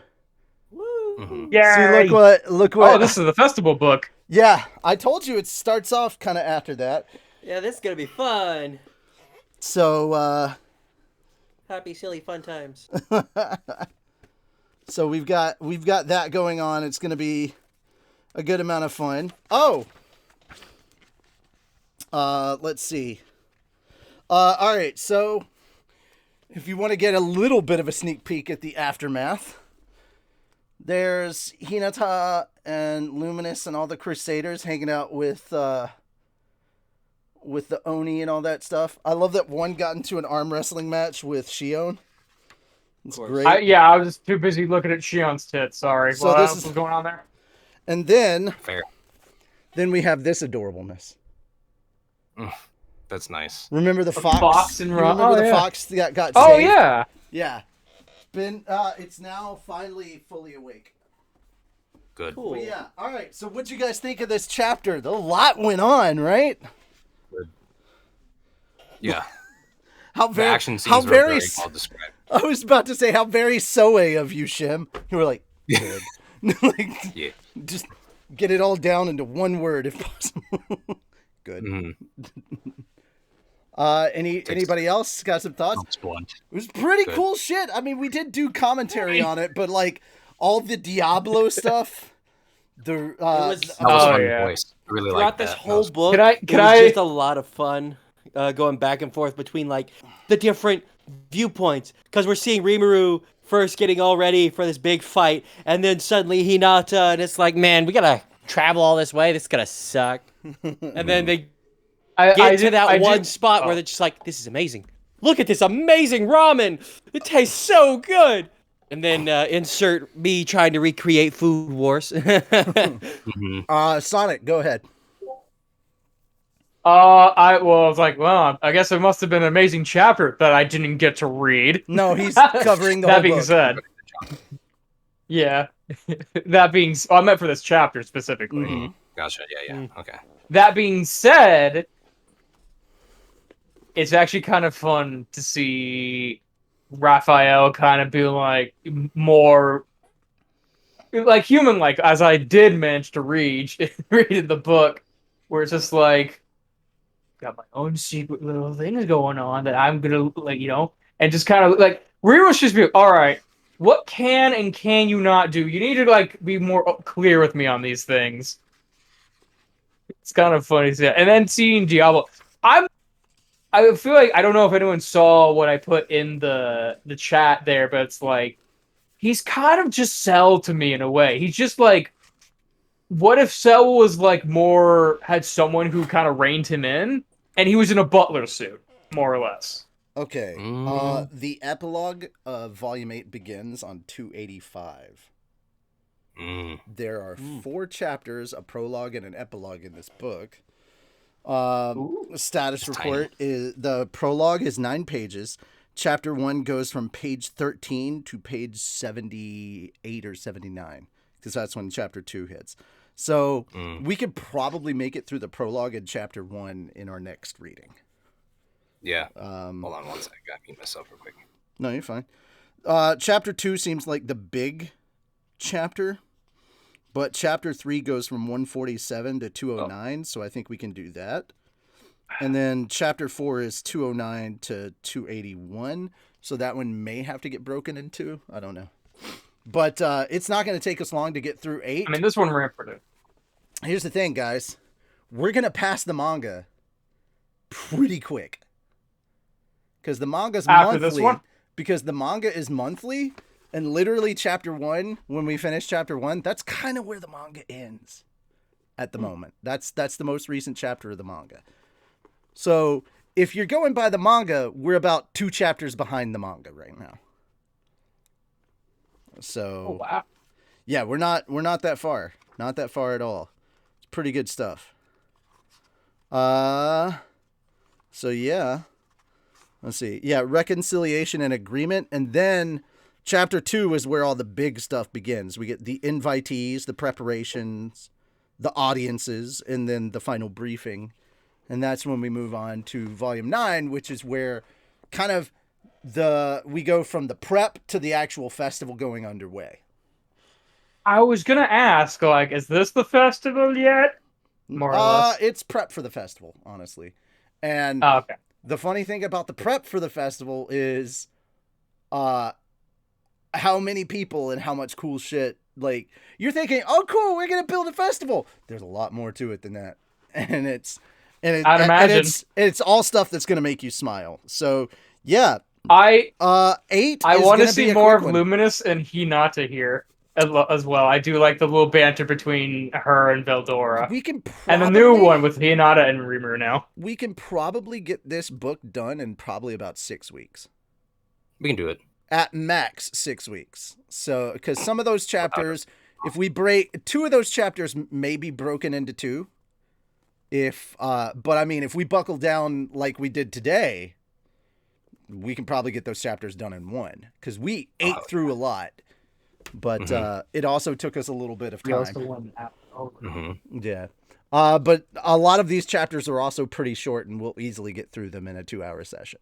So it may just be that for the quick chapters, we'll chew through those, and then we'll keep going until like whatever. So I'm thinking about, instead of it being 2 hours, stretching it to 2.5 hours. Instead of it being like 11:30 my time, we end at 10:30, because that'll give us more time. Yeah. And yeah, we can go further than just one whole chapter in one sitting, if that's the case. Yeah, because Plus, we don't like get too cut up too fast too, as much as we do want to. Kind of ruins the journey a little bit. get too caught up too fast. What are you talking about? You mean make too much progress too With- fast? with or what are you the- talking about? Yeah. Well, no. With like the actual like the current whatever is chapter or whatever book's out now. No. You misunderstand. But We're on volume 8. yeah, they Volume are. 15 is what's out right now, Oh it's- yeah. We will have and- time. and 16 drops in November. I kept thinking chapters in 15. No, Yeah, we're gonna we'll be catch the fine. manga, but we're not catching up to the light novels anytime soon. Yeah, we'll have time. We're about halfway through what's officially been translated. We got a while. Especially considering that some of these are thicker than the others. Your mother been telling you stories about me again. But all right, so volume 9 is about this As thick. thick as And let me pull out. Okay, so 10 is that thick. And for reference, I want you guys to see a 8. thick boy. Okay, so. All right, no, it's actually easier if I just do it this epilogue. boy. 360 pages for 10. Damn, boy. Boy. 11 What is that, like frickin' Red Dead's epilogue? Let's see, 11, which is when shit gets crazy, is 353 pages. Damn, boy. He's thick. 12, which has honestly probably the best or second best intro I've ever seen. Wait, is that one the one I think it is? I think it is, yeah. Accomplishment and preparation. One sec. Let me ask a question though. Are these boobs? Oh, yeah. Or, This is the best. Joke. This is the Are best these opening books? chapter. This is the best opening chapter. I was gonna say, are these books as big as Shion's tits? No. 200 That's or 327 There's for no book that can contain. 327 for volume 12. Okay, this is the chonker one. This is volume 13. This is literally the entire war is done in this one book. 389. Oh, that's right. The next war. 389 in this one book. Followed by the craziest follow-up battle to ever follow up a war. Let's see. No, that's the afterword. I don't have to count that. 323. That's just volume 14. I haven't even... Wait, okay, so 15 hasn't come out yet. My bad. 15 comes out next. Sorry, Oh, okay. I was a book ahead of myself. My bad. But the books go into the 20s, if I remember right. So we're not catching up to that anytime soon. Good stuff. All right. Yeah. Goosh, goosh. So yeah, a lot of really good stuff that happened in this volume. I agree with you. I loved seeing Hinata and the crew go like down the roads and seeing like how well kept and everything the roads were, the security, all that stuff, and they're just like, what the fuck is going on here? And then the restaurants where they're like, oh my god, ramen and gyoza, learning to use chopsticks, all that stuff. But now they're in Rimuru City, the heart of Tempest, where this kind of food was made. So stop. Okay, so The I try to make it work. So this, if you think like if they think the food they had was good, well, we're about to have a nice little banquet to celebrate the unification of these two allies. So yeah, damn, we're gonna get more good food eating hijinks and stuff like that. Yay! If you want to know what's coming up, guys, you can read the most recent couple of chapters of the manga, but probably within the next reading, we're gonna get caught up to where the manga is. So if we do end up doing a reading next week, then we'll catch up to the manga. Most likely, because I think all of chapter 1 is what the manga is at right now. So yeah. I can't remember if it's weekly or monthly or bi-weekly. I think it's monthly. But either way, holy shit.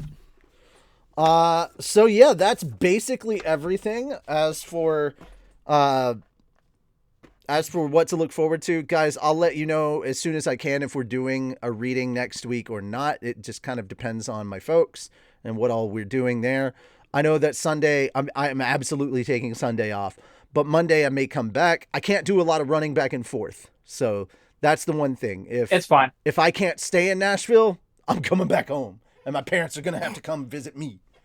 Because I can't do these hour-and-a-half runs back and forth, especially because I have a revoked license at the moment. Woo!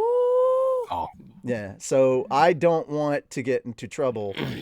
And yeah, it's for some bullshit that somebody hit me, but because my insurance had lapsed when that happened. Of course. Yeah. They got 3 scratches on their truck. They destroyed my one of my tail lights and wrecked my bumper. But 3 scratches on their car, and their insurance demands like almost $2,000 for that damage. And I'm like, fuck you. Also, I don't have money to pay that. So because I couldn't pay, they had my license revoked. So now I had to do a bunch of hurdles. I paid the reinstatement fee, but I've got to do like some insurance nonsense and get proof that they're not suing me. And that's how I get my license back, which is some big old bullshit. That having been said, though, guys, thank you guys so much. If you want to see, more content from me, video gaming, stuff like that, go check out my channel, like Zoinks Gaming, or basically this, and or I could misspell this. That's also good. There we go. This. The second this, not the first one. That's all kinds of messed up. But yeah, you can go check that out. We played some Raft today with Moon. We created a new world and had a lot of hiccups and issues because of some nonsense. And yeah, it was great. Yeah, Controllers. It really was. It wasn't just controller stuff, but yeah. That having been said, though, guys, thank you all so much for coming by. Can't wait to do this again soon. And yeah, that's basically it. Any last things you guys want to say? Oh, go ahead. One thing I would like to clarify for a little combo that was happening in the comments. When I say make a website that's called Only Moons, I mean like a website, but I'd put pictures of, Titan, Phobos, moons. What are you guys thinking of? Ass. Get your minds out of the gutter. That's what they're thinking I about. live there. Uranus, what I do don't you think even full has moon means? Uranus? Yeah, it does. Uranus. No, your anus. Uranus. Uranus. You're an anus. Okay. By the way, moons our moon is actually called Luna. Just so you guys know, it has a name. Just like the sun is actually called Sol, ours is called Luna. So, yeah, it's like, hey, that moon is a moon, and it's like, no, dude, come on. Luna is a moon. Just seems so dumb. Anyway, so yeah, come on back tomorrow. I will be streaming Cyberpunk 2077. I have to start over because I moved everything. I moved everything to a different drive, and I don't know if my information saved. And even if it did, I don't remember any of it. And I was only partway through the story, so I'm gonna start fresh because I haven't played it I haven't played it since it first came out, and that was a while ago. All right. Any last minute things you guys want to say? Nope. Good stuff, man.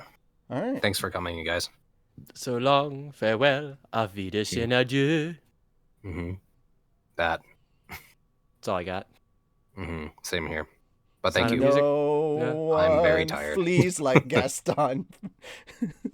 No one. Bends the knee like Gaston Gaston. for the. All right.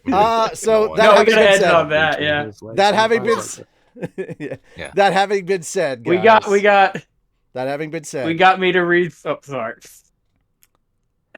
ladies and gentlemen of the congregation, There you good night.